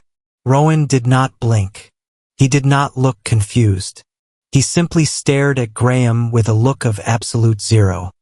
My name is Rowan Pike, he said calmly. But it is interesting that you think I am someone named Miller from Cleveland. Perhaps Mr. Miller is another person you owe money to. Graham froze. He realized his mistake instantly. He had confused Rowan with a ghost from his past. Another enemy in a long line of enemies. He paldead, realizing he had just handed us another thread to pull. I mistook you for someone else. Graham stammered, backing up against the doorframe. My eyes are not what they used to be. Sloane's voice cut through the tension like a razor. Your eyes are fine, Graham. It is your memory that is getting sloppy. You have told so many lies you cannot remember which character you are playing today. I turned. Sloane was walking up the driveway. She looked immaculate as always, but there was a darkness in her expression that matched the storm brewing in my gut. Graham looked from me to Rowan to Sloane. He was outnumbered. He was surrounded. Get out of my house, he hissed. All of you or I will call the police. Call them. I challenged. Please. I would love to show them the notary stamp from Florida on the deed transfer. I would love to show them the credit card applications on your laptop. Graham's mouth snapped shut. He stepped aside, defeated for the moment. I walked past him into the hallway. The house felt cold. It was the same hallway I had walked down 1,000 times. But now I saw the cracks in the plaster, the dust on the baseboards. I saw the neglect he had hidden behind his charm. I went to the coat rack by the door. Mom's favorite coat, a beige trench coat she had worn for 20 years, was hanging there. Still smelled like her. I reached out and took it off the hook. I hugged it to my chest, closing my eyes for a second. As I squeezed the fabric, I felt something hard in the pocket. I reached inside. My fingers brushed against a small, jagged piece of metal. I pulled it out. It was a key. It was old, brass, and tarnished. It had a piece of masking tape wrapped around the head with a number written on it in faded marker 04. It was not a house key. It looked like a padlock key or a key to a storage unit. What is this? I whispered. Before I could examine it further, a hand shot out and snatched it from my grasp. Graham had lunged from the doorway. He grabbed the key with a speed that belied his age. That is mine, he shouted, clutching the key to his chest. He was breathing hard, his eyes wild. He wasn't acting anymore. He was terrified. I looked at his hand, white-knuckled around the piece of brass that was in Mom's coat. I said she was holding it for me. He lied. It is for the shed. The tool shed. The tool shed has a combination lock. Graham, I said, I bought it for you. He took a step back, cornered. It is none of your business, he screamed. Why can you not just leave it alone? Why do you have to dig up everything? Sloane stepped into the hallway. She looked at Graham, then at the clenched fist against his chest. She walked over to me and leaned in, her voice a soft, deadly murmur. Look at him, Luna, she whispered. He is shaking. I looked. His hands were trembling. Sweat was beading on his forehead. He is not afraid of losing the house, Sloane said, her eyes fixed on Graham. And he is not afraid of losing you. He is afraid of what you found. He is afraid of what that key opens. Graham backed away until he hit the staircase. He looked trapped. He looked dangerous. If you keep pushing, he said, his voice dropping to a low, venomous growl. If you keep trying to destroy me, you are going to destroy her memory too. Do you want the world to know? Know what I asked? That your mother was a co-conspirator? he said. A cruel smile twisted his lips. You think she was innocent? You think she didn't know where the money came from? If you drag me into court, Luna, I will testify. I will tell them she signed everything willingly. I will tell them she helped me spend it. I will drag her name through the mud until everyone in this town thinks she was a thief just like me. Is that what you want? I felt the blood drain from my face. He was holding Mom's reputation hostage. He knew that I wanted to protect her. Even now you are lying, I said. Am I? He challenged. Can you be sure? She loved you, Luna. But she loved her comfort, too. Do not ask questions you cannot handle the answers to. He turned and ran up the stairs. The key still clutched in his hand. We heard a door slam and a lock click. I stood there shaking. The doubt he had planted was a seed and it was growing fast. Had Mom been part of it or had she just been too weak to stop it? Sloane touched my arm. He is bluffing, she said. He is trying to make you hesitate. Do not let him. I looked at the empty coat hook. I need air, I said. I turned and walked out the front door. I needed to get away from the house, from the suffocation of his lies. I walked to the driveway. Mom's old sedan was parked there, covered in a layer of pollen. I hadn't driven it since she went into the hospital. I walked over to it. I didn't know why. Maybe I just wanted to sit in a space that was hers. A space Graham hadn't contaminated. I pulled the keys from my purse. Her car keys were on the same ring as the house key. I opened the driver's side door. The car smelled like peppermint and old upholstery. I sat in the driver's seat. I put my hands on the wheel. Then I remembered something. The note in the safety deposit box. The records are in the basement behind the furnace. Graham was in the house. I couldn't get to the basement. But Mom was resourceful. If she knew the basement wasn't safe, if she knew Graham was prowling, I looked at the glove compartment. Empty. I looked at the center console. Just loose change and a tire gauge. I got out of the car and walked to the trunk. Popped the latch. The lid groaned as it lifted. The trunk was mostly empty. A spare tire, a jumper cable kit, a blanket, but tucked under the blanket, wedged into the well of the spare tire, was a large manila envelope. It looked out of place. It was crisp, new. I reached in and pulled it out. It was stamped with the logo of the regional hospital where Mom had died. Medical Records Department. Confidential. I frowned. Why would Mom hide her own medical records in the trunk of her car? I opened the clasp. I pulled out a stack of papers. They were discharge summaries, test results, billing statements. I flipped through them, looking for anything unusual. Then I saw the consent for treatment form. It was dated 3 days before she died. The date she had been put on the ventilator. The form authorized a specific procedure, a risky procedure, one that the doctors had told me was a last resort, one they didn't recommend. I looked at the signature line, patient signature, Maria Kelly, but the line was blank. I looked at the next line, authorized representative signature. There was a signature there. It was scrolled messy Graham Kelly. But that wasn't what stopped my heart. Stapled to the back of the consent form was a handwritten note on hospital stationery. It was a note from a doctor.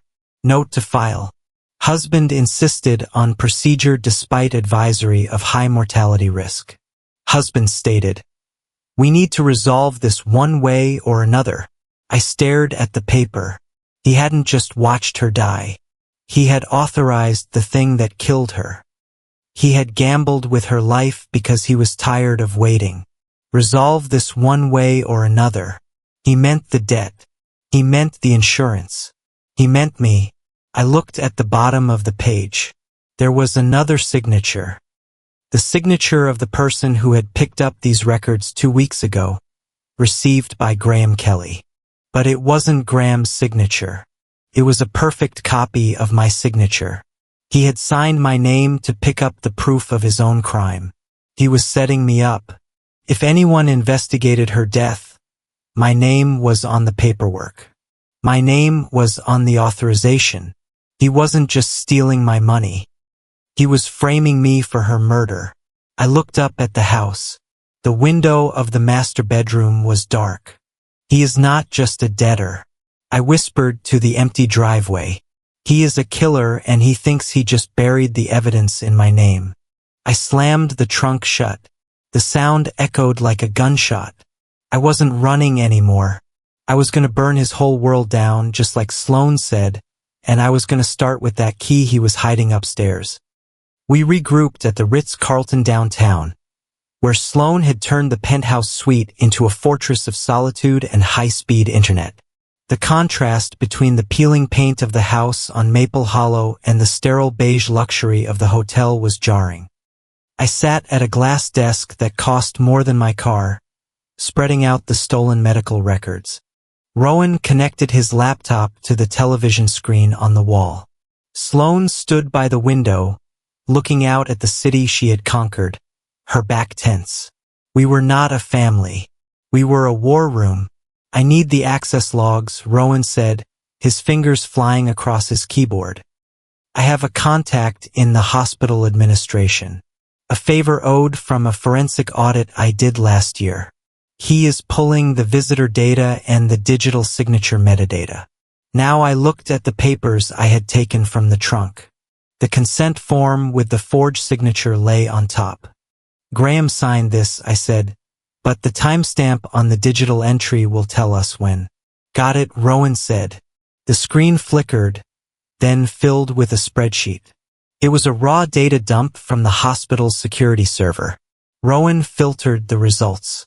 He narrowed it down to the week of Mom's death. Look at this, he said, pointing to a cluster of entries.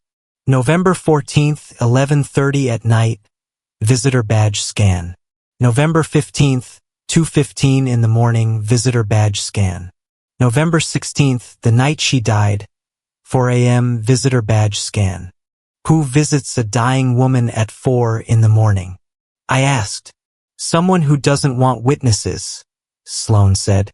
Turning from the window, Rowan pulled up the medication administration log and overlaid it with the visitor log. The correlation was perfect and it was terrifying. Every time the visitor badge was scanned, the log showed that Mom had been administered a high dose of hydromorphone or lorazepam within the previous hour. They waited until she was high, I said, my voice shaking. They waited until she was pliable. Rowan clicked another file. This is the document log. On November 15th at 2:30 in the morning, a digital notary pad was activated in her room. He opened the file. It was a document titled Asset Allocation Adjustment. It was a legal form that waived Mom's right to review financial transfers made by her spouse. It effectively gave Graham permission to loot the estate without her oversight. I looked at the signature. It was Mom's, but it was a scroll, a line that trailed off the page. It was the signature of a woman who couldn't keep her eyes open.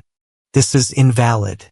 I said she was under the influence of narcotics. Any court would throw this out. Only if they know about it, Rowan said.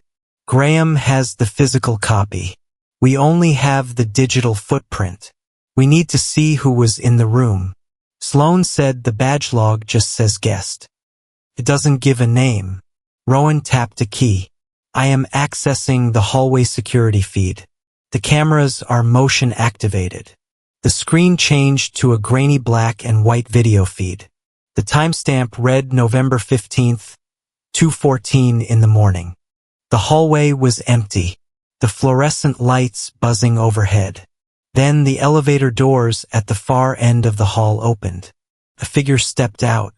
I leaned forward. The figure was a man. He was tall, broad-shouldered. He was wearing a black suit, a black shirt, and no tie. He moved with a precision that was not like Graham's shambling walk. He walked straight to Mom's room. He paused at the door, looked up at the camera, and then slipped inside. I froze. I knew that suit. I knew that walk. I looked at Sloan. That is him, I whispered. Sloan frowned. Who? The guy you brought to the funeral? I said, standing up. The guy who was guarding you? The guy in black? Sloane's face went pale. She looked at the screen, then at the man standing in the corner of the hotel room. Cyrus Vale. He had been standing there silently the whole time, his arms crossed. He was wearing the exact same outfit as the man in the video. Sloane looked at Cyrus. Then she looked back at the screen. Cyrus, she said, her voice dangerously low. Where were you on November 15th? Cyrus didn't flinch. He walked over to the screen. He studied the figure in the video. I was in London, he said. His voice was a deep rumble. I was securing the perimeter for your board meeting. I checked the timestamp, I said, pointing at the screen. That looks exactly like you. The height, the build, the clothes. It is a uniform, Cyrus said. He pulled out his phone. He tapped the screen and held it up to me. It was a digital boarding pass. British Airways, London to New York, dated November 16th. I was in the air when she died, Cyrus said. And on the 15th, I was physically present at the embassy. I can pull the security logs from there if you need them. I looked at the boarding pass. It looked real, but the man in the video, I said, he is dressed like me. Cyrus said, he is moving like me. He turned to Sloane. Someone is trying to implicate your team, Ms. Mercer. They knew I was your primary handler. They dressed the part. It was a setup. A brilliant, twisted setup. If I had found this footage on my own without Sloane there to verify, I would have gone straight to the police. I would have told them that my sister's bodyguard killed my mother. Graham would have been the grieving widower, and Sloane would have been the suspect. Graham isn't smart enough for this. I said he is a grifter, not a spy. He forgets which lie he told 5 minutes ago. He couldn't orchestrate a body double and a digital notary hack. He has help, Rowan said. He closed the video window and opened a browser. Let us look at the money again, he said. The LLC, Janus Holdings. He pulled up the corporate registry. Janus Holdings, registered agent, United Corporate Services. Address 114 Industrial Way, Suite B, Indianapolis. I know that address, I said. It is a strip mall. Suite B is a mailbox rental store. So, it is a dead end, Sloane said, pacing the room, a shell company with no physical footprint. Not necessarily, I said. I sat down at the desk, pushing Rowan gently aside. I work for Northline Risk and Compliance. I said, we trace money laundering for insurance companies. I do not need a physical address. I need a routing number. I opened my work portal. I wasn't supposed to use it for personal matters. It was a fireable offense, but I didn't care. I was already past the point of no return. I typed in the tax identification number for Janus Holdings, which Rowan had found on the draft contract in the safety deposit box. The system churned. It was pulling data from the interbank clearinghouse network. Here we go, I said. The screen filled with lines of transaction data. Janus Holdings was a busy little entity. In the last 6 months, it had received wire transfers totaling $400,000. Where did the money come from? Rowan asked. I traced the origin points. $75,000 from a home equity line of credit under Graham Kelly. $25,000 from a personal loan under Luna Kelly. $50,000 from the sale of Stock's mom's retirement fund. Graham was funneling everything into this shell. But where is it going? Sloane asked. Money doesn't stay in a shell. It moves. I clicked on the outbound tab. There was one massive transfer. It was dated 3 days ago, the day before the funeral. Amount $380,000. Destination account name SM Holdings. I stared at the name Holdings. Sloane Mercer Holdings. The room went silent. The only sound was the hum of the hard drive. I turned slowly to look at my sister. Sloane stopped pacing. She looked at the screen. She looked at the name. Luna. She said, "That is not me. It is your initials." I said, "It is your name." Sloane walked to the desk. She gripped the edge of it, her knuckles white. "My holding company is Mercer Global," she said. "Or SM Capital. I have never used SM Holdings." I looked at the bank routing number for the destination account. I typed it into the search bar. The bank popped up. It was a small offshore bank in the Cayman Islands. A bank known for total secrecy. "It is a setup," Sloane said, her voice rising. "Just like the guy in the hallway, Graham is framing me. He sends the money to an account that looks like mine. So when the audit happens, it looks like I stole the family fortune." "It makes sense," Rowan said quietly. "Think about it. Graham hates you, Sloane. You are the one who escaped. You are the one who cut him off. What better revenge than to steal the money and frame you for the theft? He gets the cash and you get the indictment. And Luna is the witness," Cyrus added. "Luna finds the debt. Luna investigates. Luna finds the transfer to her billionaire sister. It is the perfect narrative. The greedy rich sister comes back to town and loots the estate." I looked at the screen. It was a masterpiece of deception, but there was a flaw. I looked closer at the transaction details. The wire transfer was initiated at 9 a.m. I looked at Sloane. "Where were you at 9 a.m.? 3 days ago," I asked. "I was in flight," she said, "on a private jet.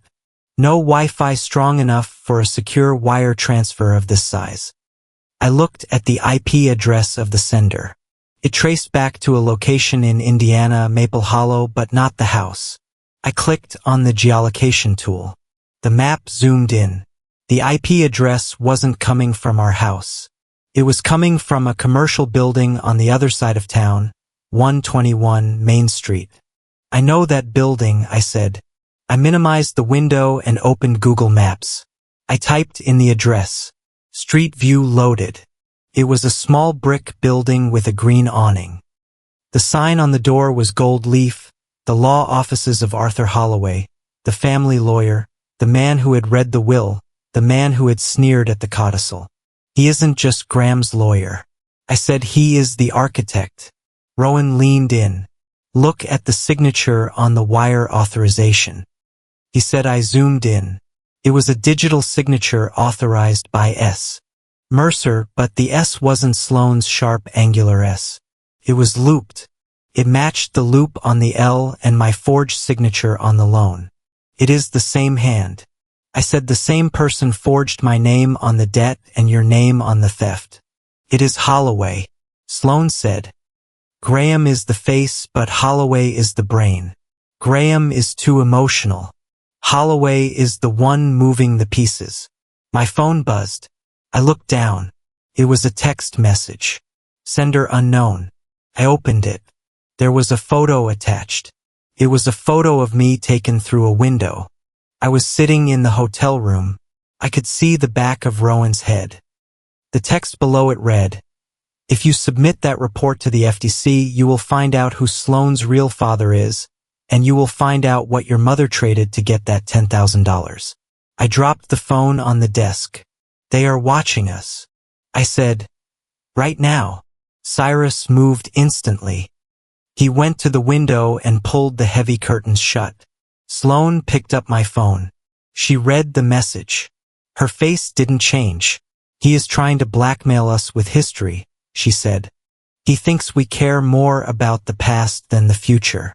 She looked at me. "Do you care, Luna?" she asked. "Do you care who my father is? Do you care what Mom did 30 years ago?" I looked at the medical records. I looked at the video of the fake Cyrus entering Mom's room. I looked at the stolen $380,000. I stood up. "I don't care about the past." I said, "Mom is dead. Whatever she did, she paid for it, but Graham and Holloway are alive and they are holding my life for ransom."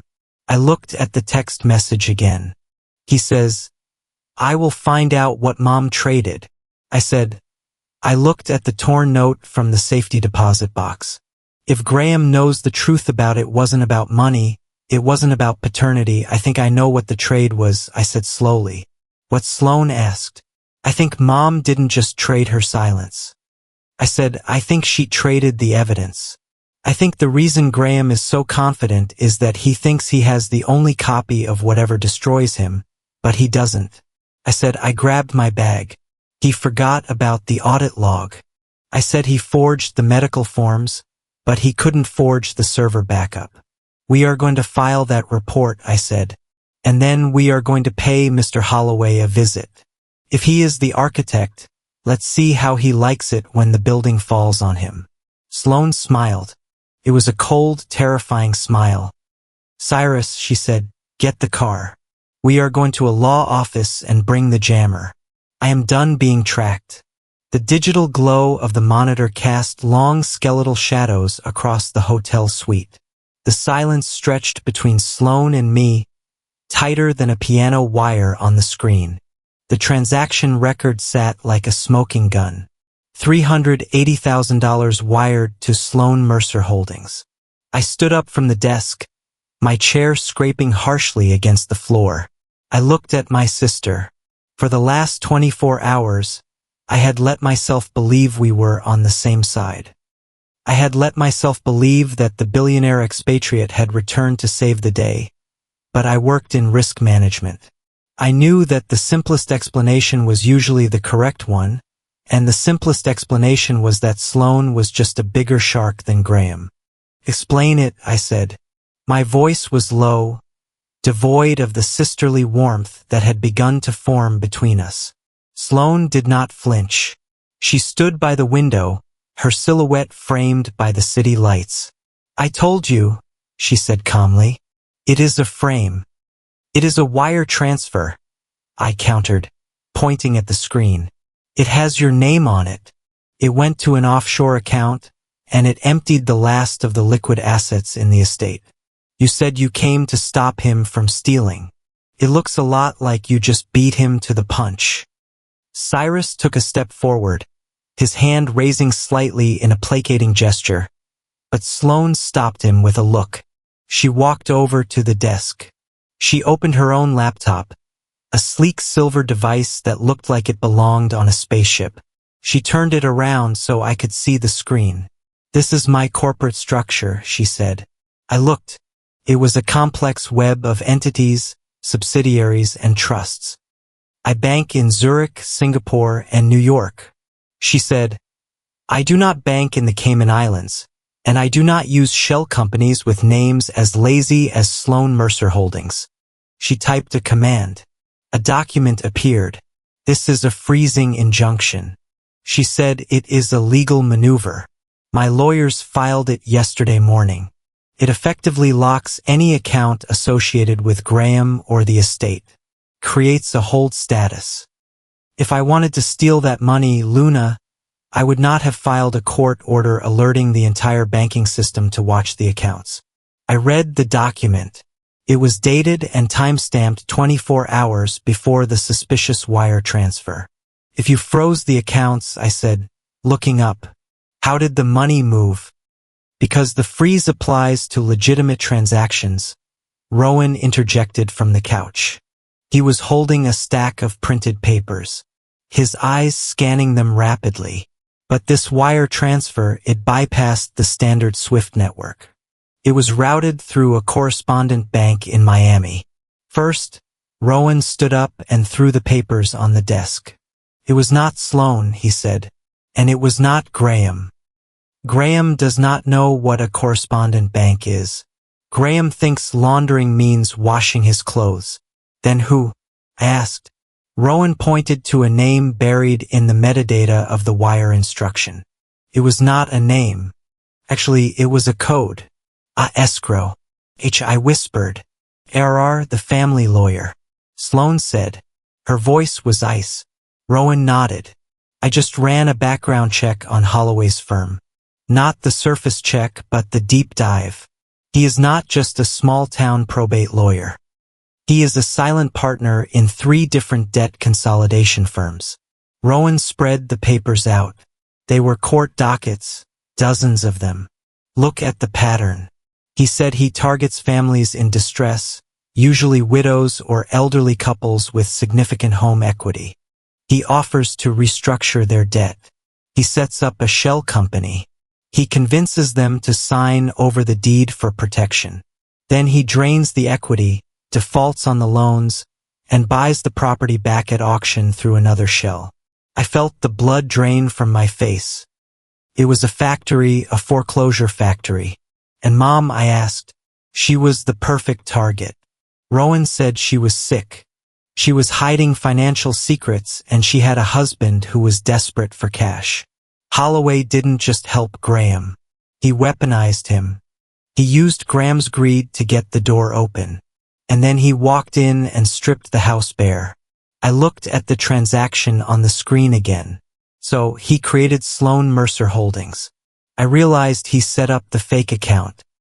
He moved the money there so that when the audit happens, it leads straight to me. Sloan finished. He knows I am the only one with the resources to fight him. So, he wants to disqualify me. He wants to paint me as the predator so the judge will grant him full control of the estate. I sat down heavily. The scope of it was nauseating. We were not just fighting a bad father. We were fighting a professional liquidation machine. I looked at Sloan. I felt a wave of shame. I had doubted her. I had assumed the worst because it was easier to believe she was greedy than to believe she was innocent. I am sorry, I said quietly. I saw the name and I panicked. Sloan closed her laptop. She walked over to where I was sitting. For the first time, she didn't look like a titan of industry. She looked like a tired older sister. I do not blame you, she said. You have spent your whole life being told that money is a weapon. Why wouldn't you think I was using it? She pulled up a chair and sat opposite me. Can I tell you the truth? She asked. I nodded. For years I thought you were in on it, she said. I stared at her. Me? Sloan nodded. I saw you staying there. I saw you paying the bills. I saw you living in that town. I thought you were doing it because you wanted his approval. I thought you were the good daughter who was happy to enable him as long as he patted you on the head. I thought you were weak, Luna, or worse, that you were waiting for your cut. I felt tears prick my eyes. I wasn't waiting for a cut. I was waiting for a thank you that never came. I stayed because I thought I was the dam. I said, I thought if I left, the water would drown. Mom, I know that now, Sloan said. She reached out and took my hand. Her grip was firm. When Mom called me that night when she was crying, she didn't talk about herself. She talked about you. She said, Sloan, you have to save Luna. He is going to eat her alive. That was when I knew you weren't his partner. You were his final meal. We sat there for a moment, the silence no longer hostile. It was the silence of two soldiers realizing they had been shooting at each other in the dark and finally seeing the real enemy on the horizon. Okay, I said, wiping my eyes. We know who the enemy is. We know how he operates. Now, how do we kill him? Rowan cleared his throat. We go to probate, he said. But we do not go to defend. We go to prosecute. He pulled a whiteboard over from the corner of the suite. He picked up a marker. We have the forged medical consent form, he wrote. That proves undue influence and elder abuse. We have the fake Sloan account, I added. I can trace the IP address to Holloway's office. That proves fraud and embezzlement. We have the credit inquiries. Sloan said, the ones made at 3 o'clock in the morning. That proves identity theft. And we have the camera footage from the hospital. Cyrus said from the corner. The man in the black suit. Rowan nodded. We build a timeline. We show the judge that every single move Graham made in the last 6 months was orchestrated by Holloway to bypass the will and liquidate the assets before probate even started. But we have to be careful. I said Holloway knows the law better than we do. He will have an answer for everything. He will say Mom consented. He will say the signatures are real. Then we prove they are not. Sloane said. She turned to me. You said you work in risk compliance. You analyze patterns. Yes. I said. Then analyze Graham. She said. Find the glitch. Graham is sloppy. Hole is precise.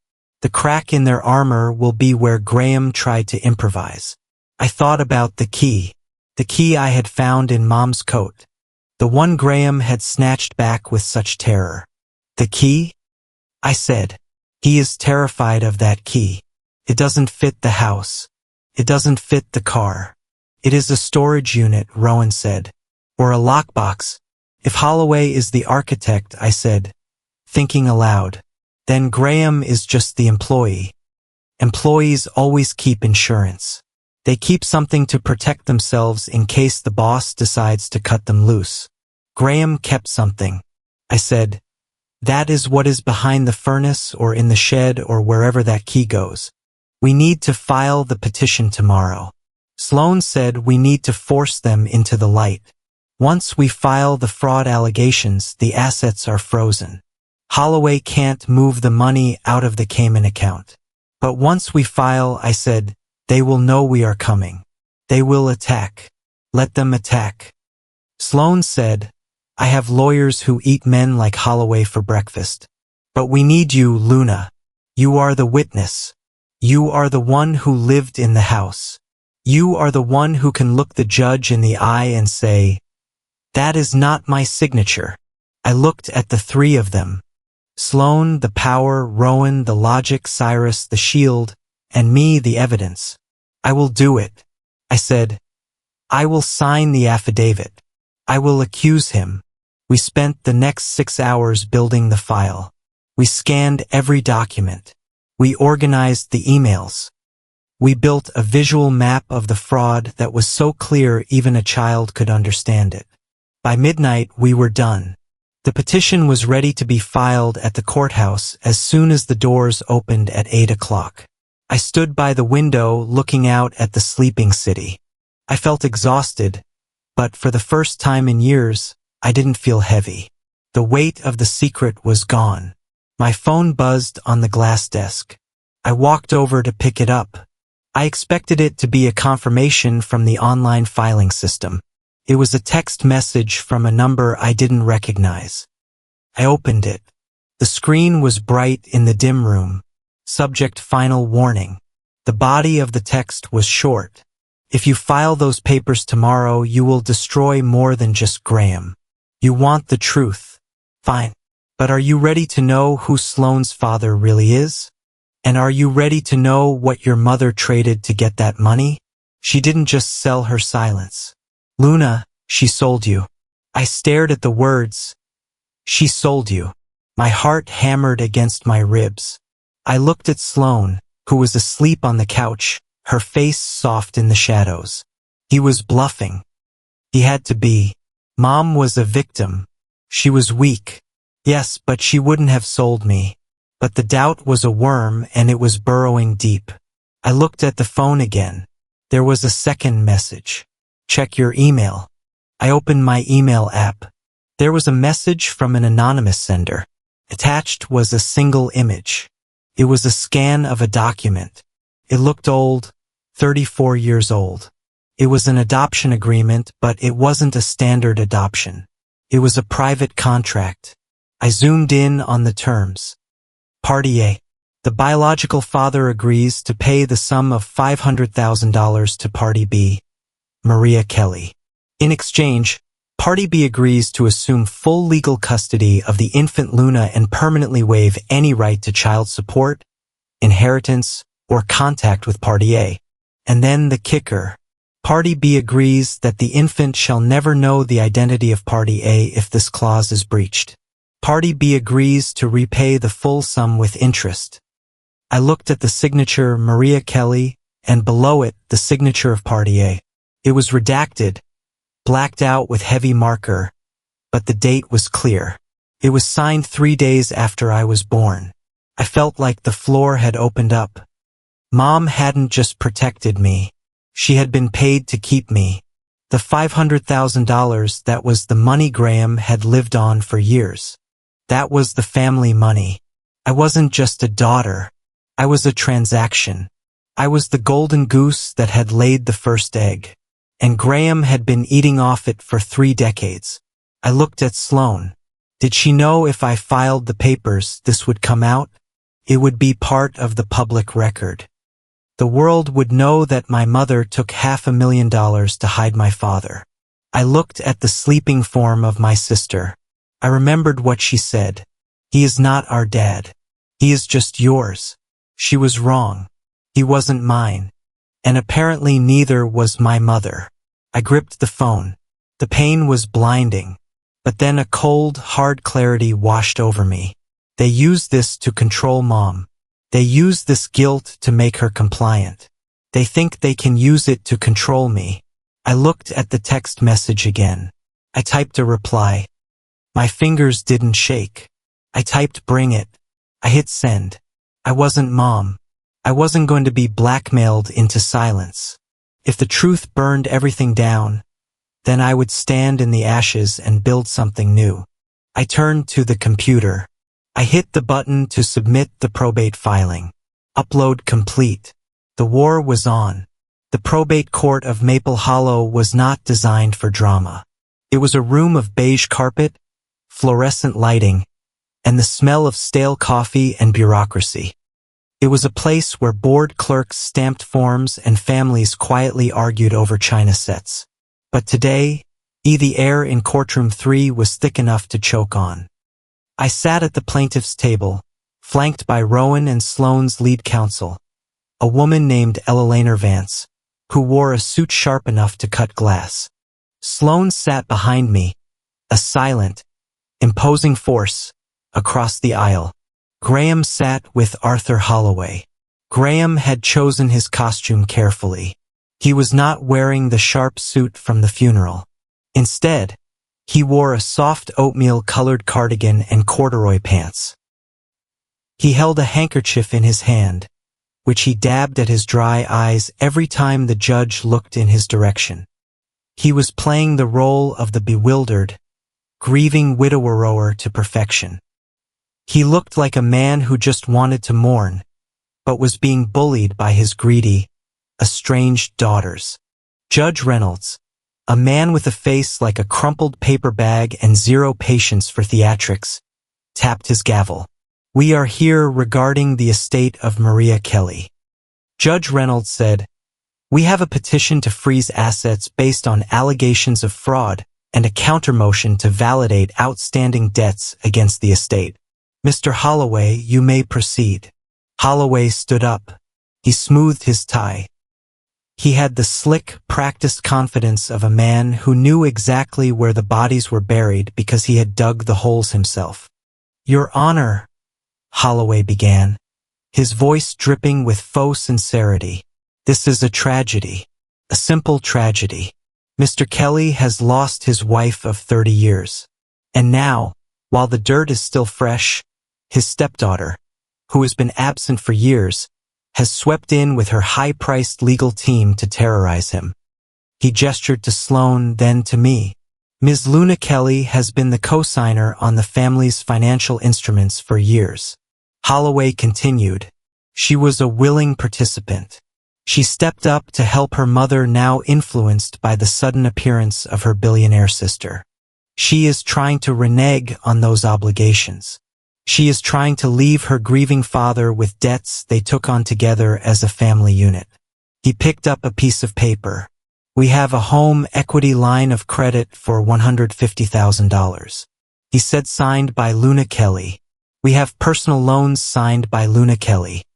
These are not frauds, Your Honor. These are the desperate measures of a family trying to pay for medical care. To call them fraud now is simply buyer's remorse. Judge Reynolds looked at me. Ms. Kelly, do you deny signing these documents? I stood up. My legs felt steady. The fear that had paralyzed me for years was gone.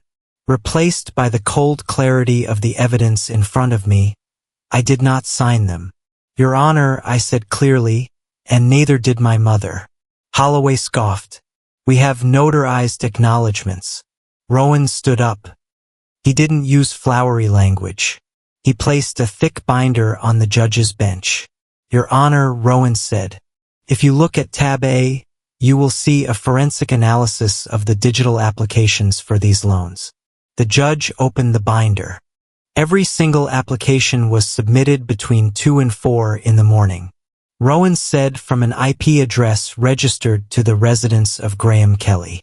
At those hours, my client was in her own apartment 2 hours away. We have cell tower data to prove her location. Rowan flipped a page. Furthermore, look at the verification phone number listed on the applications. It ends in 0198. Ms. Kelly's actual number ends in 0199. We called the number on the application. It is a burner phone. We traced the purchase of that phone to a convenience store in Maple Hollow. He held up a still image from a security camera. It showed Graham Kelly wearing a baseball cap buying the phone with cash. Graham shifted in his seat. The grieving widower act faltered for a second. That is circumstantial. Holloway argued. Mr. Kelly buys phones for work. Rowan ignored him. He turned to the judge. But the smoking gun is not the phone, Your Honor. It is the handwriting. Rowan projected an image onto the screen mounted on the wall. On the left was the signature from the home equity line. On the right was a piece of paper that looked like it had been fished out of a trash can. It was wrinkled and stained with coffee. We recovered this from the recycling bin in the defendant's home office. Rowan said the page was covered in scribbles. It was a practice sheet. Someone had written Luna Kelly over and over again, 50 times, trying to get the loop of the L just right, trying to match the slant. And at the bottom of the page, Rowan said, the writer got frustrated. They wrote a note to themselves. Too tight. Relax the wrist. Rowan zoomed in on the note. We had a handwriting analyst compare that note to known samples of Mr. Graham Kelly's writing. Rowan said, it is a 100% match. A man does not practice his own daughter's signature 50 times unless he intends to use it without her permission. The courtroom was silent. Judge Reynolds looked at the screen, then at Graham. Graham was gripping the table, his knuckles white. Mr. Holloway, the judge asked, do you have an explanation for why your client was rehearsing his daughter's signature? Holloway didn't blink. He was a professional. He knew when a battle was lost and he knew how to pivot to the next trench. Mr. Kelly was distraught, Holloway said smoothly. His wife was dying. He was managing a mountain of paperwork. Perhaps he was testing pens, but that is irrelevant, Your Honor, because those loans are not the primary issue today. Holloway reached into his briefcase. He pulled out a blue folder. The primary issue is the estate itself, Holloway said, and the fact that the plaintiffs are operating under an outdated will. I felt a chill run down my spine. Sloan leaned forward. We have a new last will and testament. Holloway announced, signed by Maria Kelly 3 weeks before she died. He walked up to the bench and handed the document to the judge. He dropped a copy on our table. I grabbed it. My eyes scanned the text. It was short. It revoked all previous wills. It left the house, the cars, and the residuary estate, which would include any hidden funds, entirely to Graham Kelly. It explicitly disinherited Sloan Mercer, and it left me my love and gratitude, but 0 assets.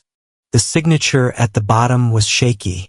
It looked like Mom's writing when she was heavily medicated. This changes everything, Holloway said, a smug smile touching his lips. As the sole beneficiary, Mr. Kelly has the right to manage the assets as he sees fit. The fraud allegations are moot because effectively he was borrowing from himself. Graham sat up straighter. He looked at me, and for a second the mask slipped completely. He looked triumphant. He looked like he had just played the ace he had been holding up his sleeve for 30 years. Judge Reynolds studied the document. This appears to be an order. It is witnessed. I looked at the witness names. They were two people I didn't know. Probably friends of Holloway. It is a forgery. I whispered to Sloane. Mom would never do this. She wrote that letter in the safety deposit box. She wanted to protect us. Sloane didn't answer. She was looking at the document with a jeweler's loupe she had pulled from her purse. She was studying the paper itself. Then she handed the loupe to Cyrus. Check the code, she said. Cyrus looked. He nodded. Sloane stood up. Your Honor, she said. Her voice was calm, contrasting with the panic rising in my throat. May I approach? The judge nodded. Sloane walked to the bench. She didn't look at Graham. She looked at the document in the judge's hand. Mr. Holloway claims this document was signed 3 weeks ago. Sloane said that would be October 21st. Correct? Holloway said. Sloane pointed to the bottom corner of the paper. This document is printed on legal stock from a specific manufacturer. Sloane said, you can see the batch code here in the watermark. It is faint, but it is there. She pulled out her phone and opened a website. I am on the manufacturer's website. She said, I am entering the batch code XJ942.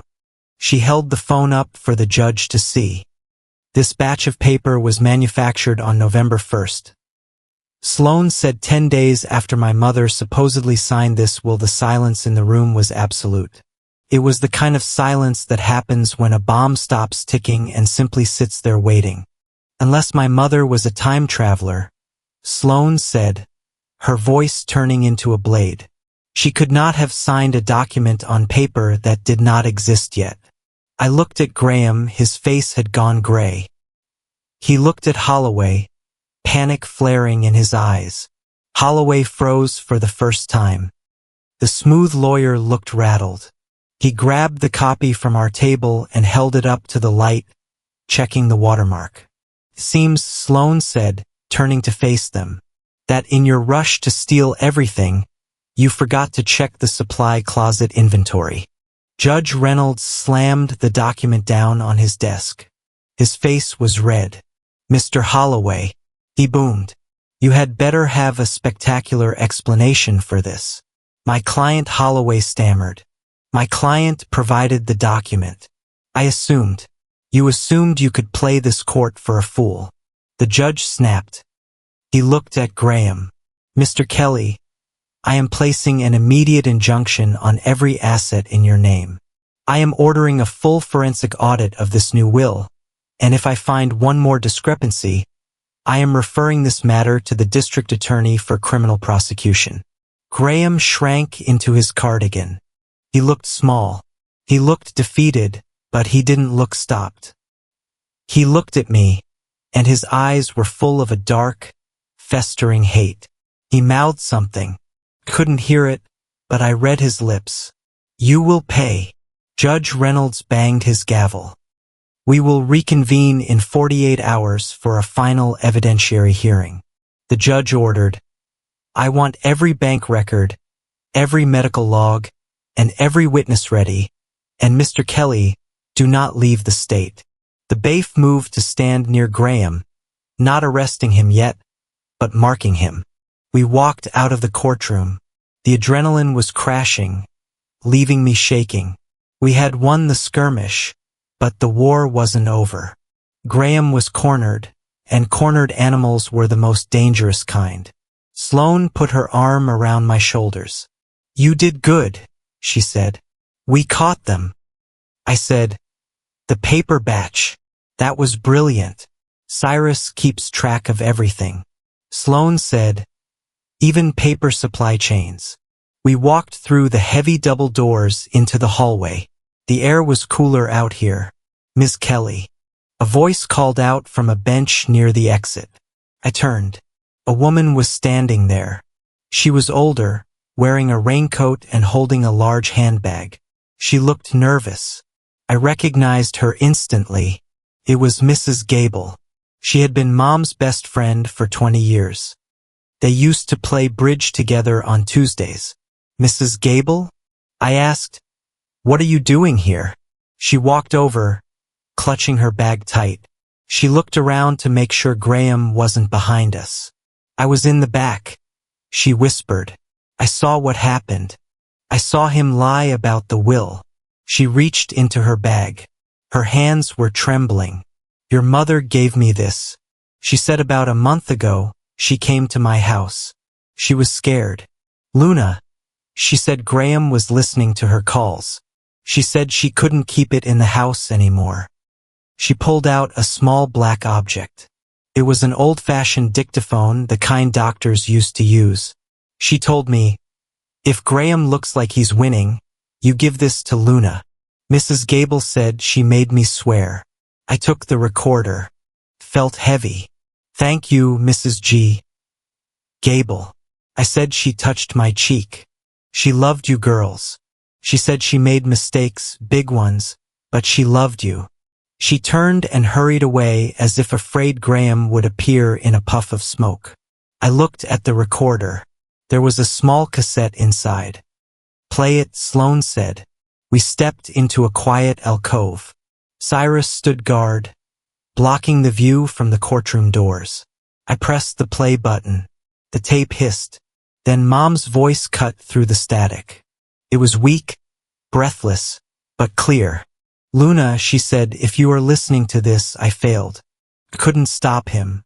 There was a pause, the sound of her breathing heavy. "I know you found out about the money, about the adoption. I am so sorry. I sold my rights to keep you safe, but I ended up selling you to a man who saw you as a paycheck." I closed my eyes. Hearing her admit it hurt more than reading it. "But you need to know," Mom continued. Her voice dropped to a terrified whisper. "The adoption contract, the money, that is not the only leverage he has. Graham isn't just a thief. Luna, he is a cleaner." I opened my eyes. "A cleaner 30 years ago," she whispered. "The night your biological father supposedly died, Graham was there. He wasn't just a witness. Luna, he fixed it. That is why the trust pays him. That is why they never ask questions. He knows where the body really is." The tape clicked off. I stared at the device. My biological father didn't die in a car crash. And he didn't just pay to get rid of me. Graham had fixed it. Sloane's face was white. "He is not just a con artist," she whispered. "He is a blackmailer. He has been blackmailing my father's family and your father's estate for a murder."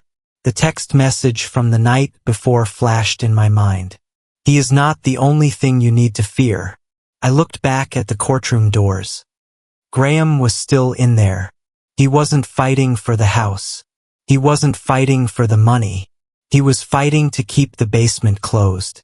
Because if we opened it, we wouldn't just find stolen cash. We would find the reason my father never came for me. I put the recorder in my pocket. "Let's go," I said. My voice was harder than it had ever been. "We are not waiting for the hearing. We are going back to the house and we are taking a sledgehammer to that basement floor."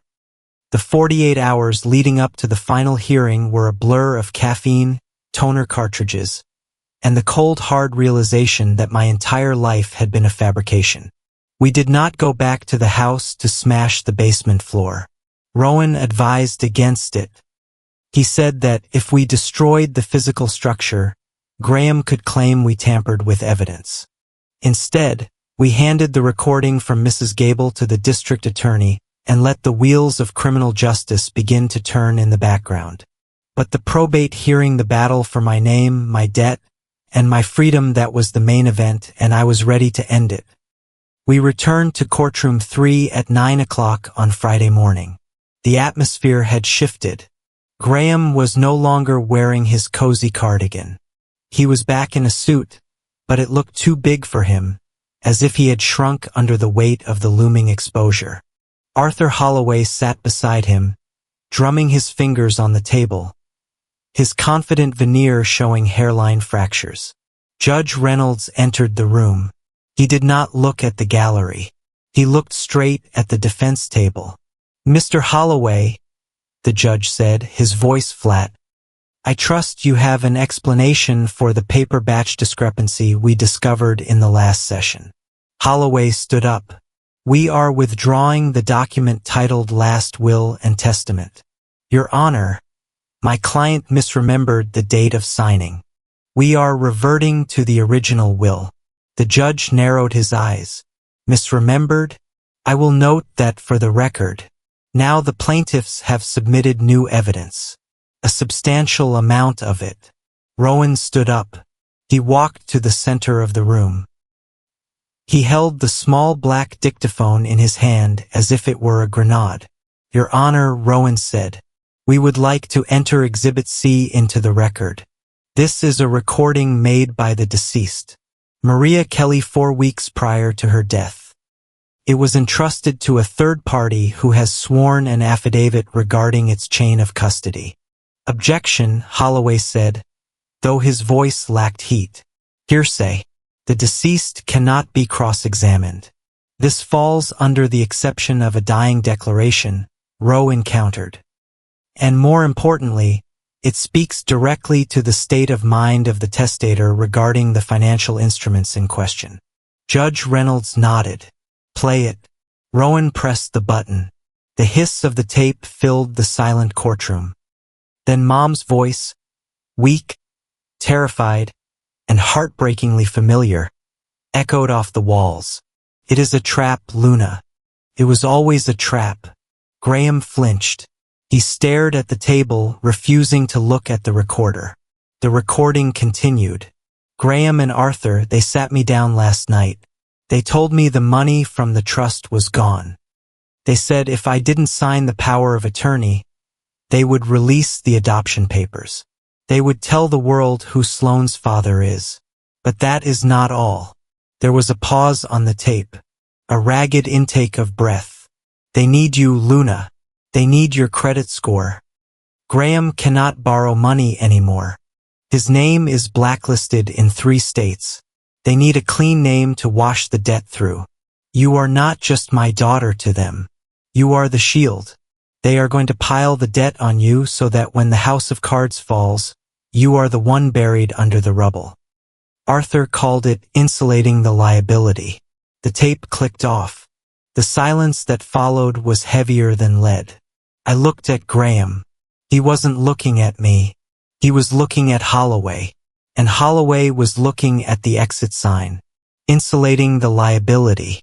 That was what I was. I wasn't the responsible child. I wasn't the good daughter. I was a human shell company. Rowan placed the recorder on the judge's bench. We have traced the flow of funds. Your Honor, Rowan said.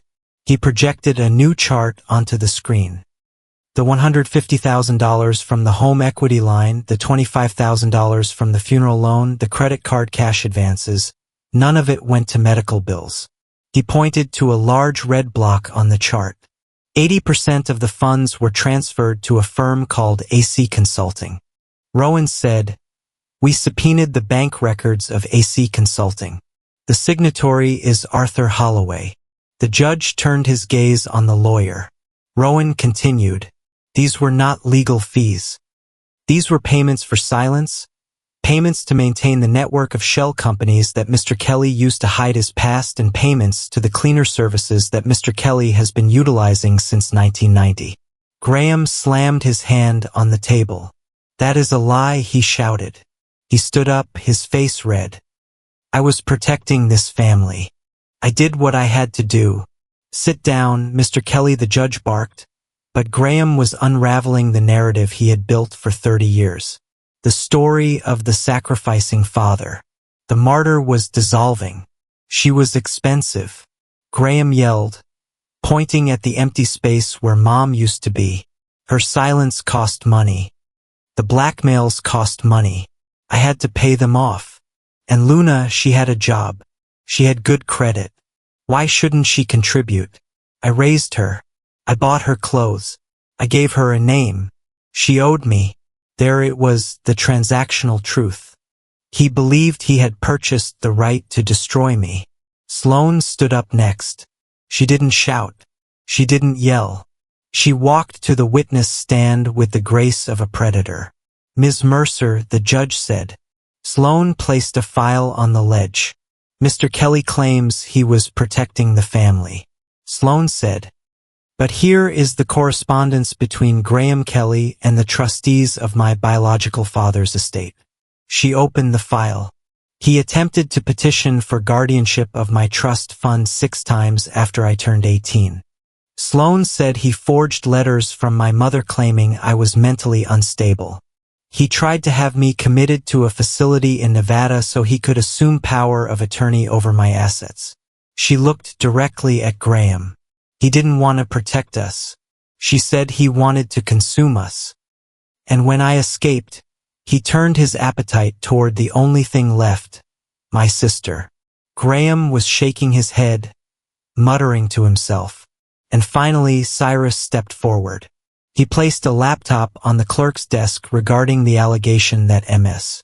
Mercer attempted to loot the estate via the Cayman Island transfer. Cyrus said, we have identified the individual who initiated the wire. He played the video from the hospital hallway, the man in the black suit. Then he played a second video. It was surveillance footage from the parking lot of Holloway's law firm. The same man walked out of the office. He took off the black jacket. He got into a Honda Civic. We ran the plates. Cyrus said, the car is registered to Marcus Dean. He is a paralegal employed by Holloway and Associates. Cyrus looked at Holloway. He is not a bodyguard. Cyrus said he is an actor and he was paid $5,000 from the AC Consulting account on the day of the transfer. It was over. The frame was broken. The lies were exposed. Judge Reynolds took off his glasses. He rubbed the bridge of his nose. He looked like a man who wanted to take a shower. I have heard enough, the judge said. He picked up his gavel. Felt like he was picking up a weapon.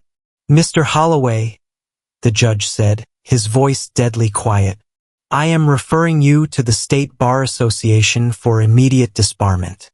I am also referring this entire file, including the evidence of embezzlement, fraud, and elder abuse, to the district attorney. Holloway slumped in his chair. He knew the game was up, and Mr. Kelly, the judge continued, turning his eyes to Graham. Graham looked up. He looked small. He looked old. The petition to validate the debts against the estate is denied. The judge ruled the court finds that these debts were incurred through fraudulent means and identity theft. Ms. Luna Kelly is absolved of all liability regarding the home equity line, the personal loans, and the credit cards opened in her name. I let out a breath that felt like it had been stuck in my chest for 10 years. Furthermore, the judge said, I am issuing an immediate order of protection.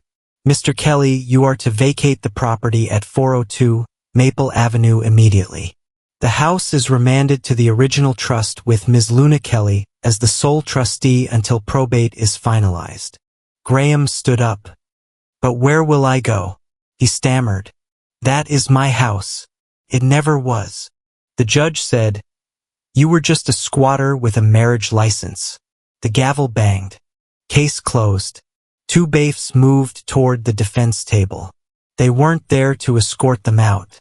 They were there to take them into custody. The district attorney hadn't waited.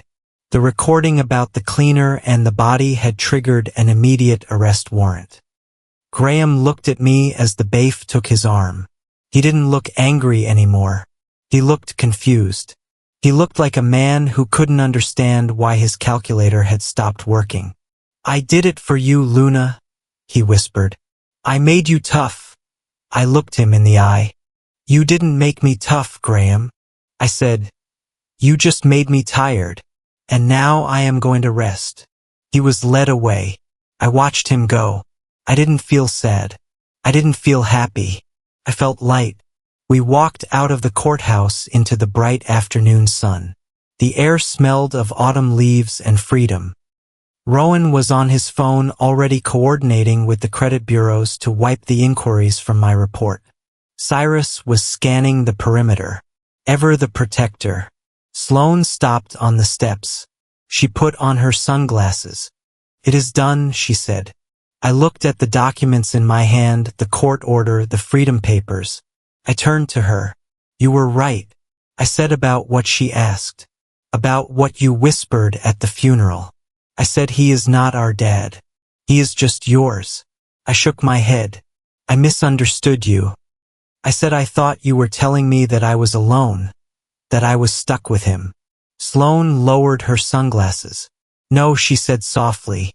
I was telling you that he was your burden because you were the only one strong enough to carry it. But I should have told you to put it down sooner. I looked at the street. I looked at the world that was opening up in front of me. A world without debt, without fear, without the crushing weight of being the good daughter.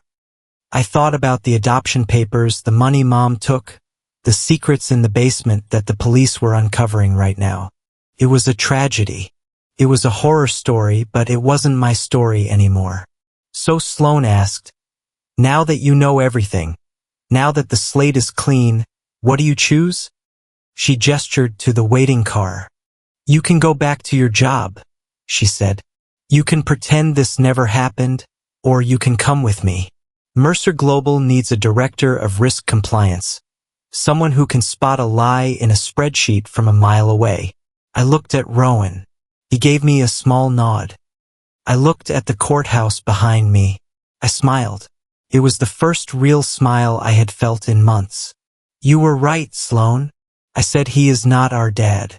He was just the excuse. He was the excuse Mom used to be afraid. He was the excuse I used to be small. I took a step down the stairs, and today I said I stopped being the price of their silence. I walked toward the car, leaving the shadow of the courthouse behind me. I wasn't Luna the victim. I wasn't Luna the shield. I was just Luna. And for the first time in 34 years, the account was paid in full. Thank you so much for listening to this story. I poured a lot of emotion into Luna's journey, and I hope you felt that liberation at the end as much as I did. I would love to know where you are listening from today. Are you tuning in from a busy subway in New York? A quiet room in London? Or maybe somewhere sunny like California?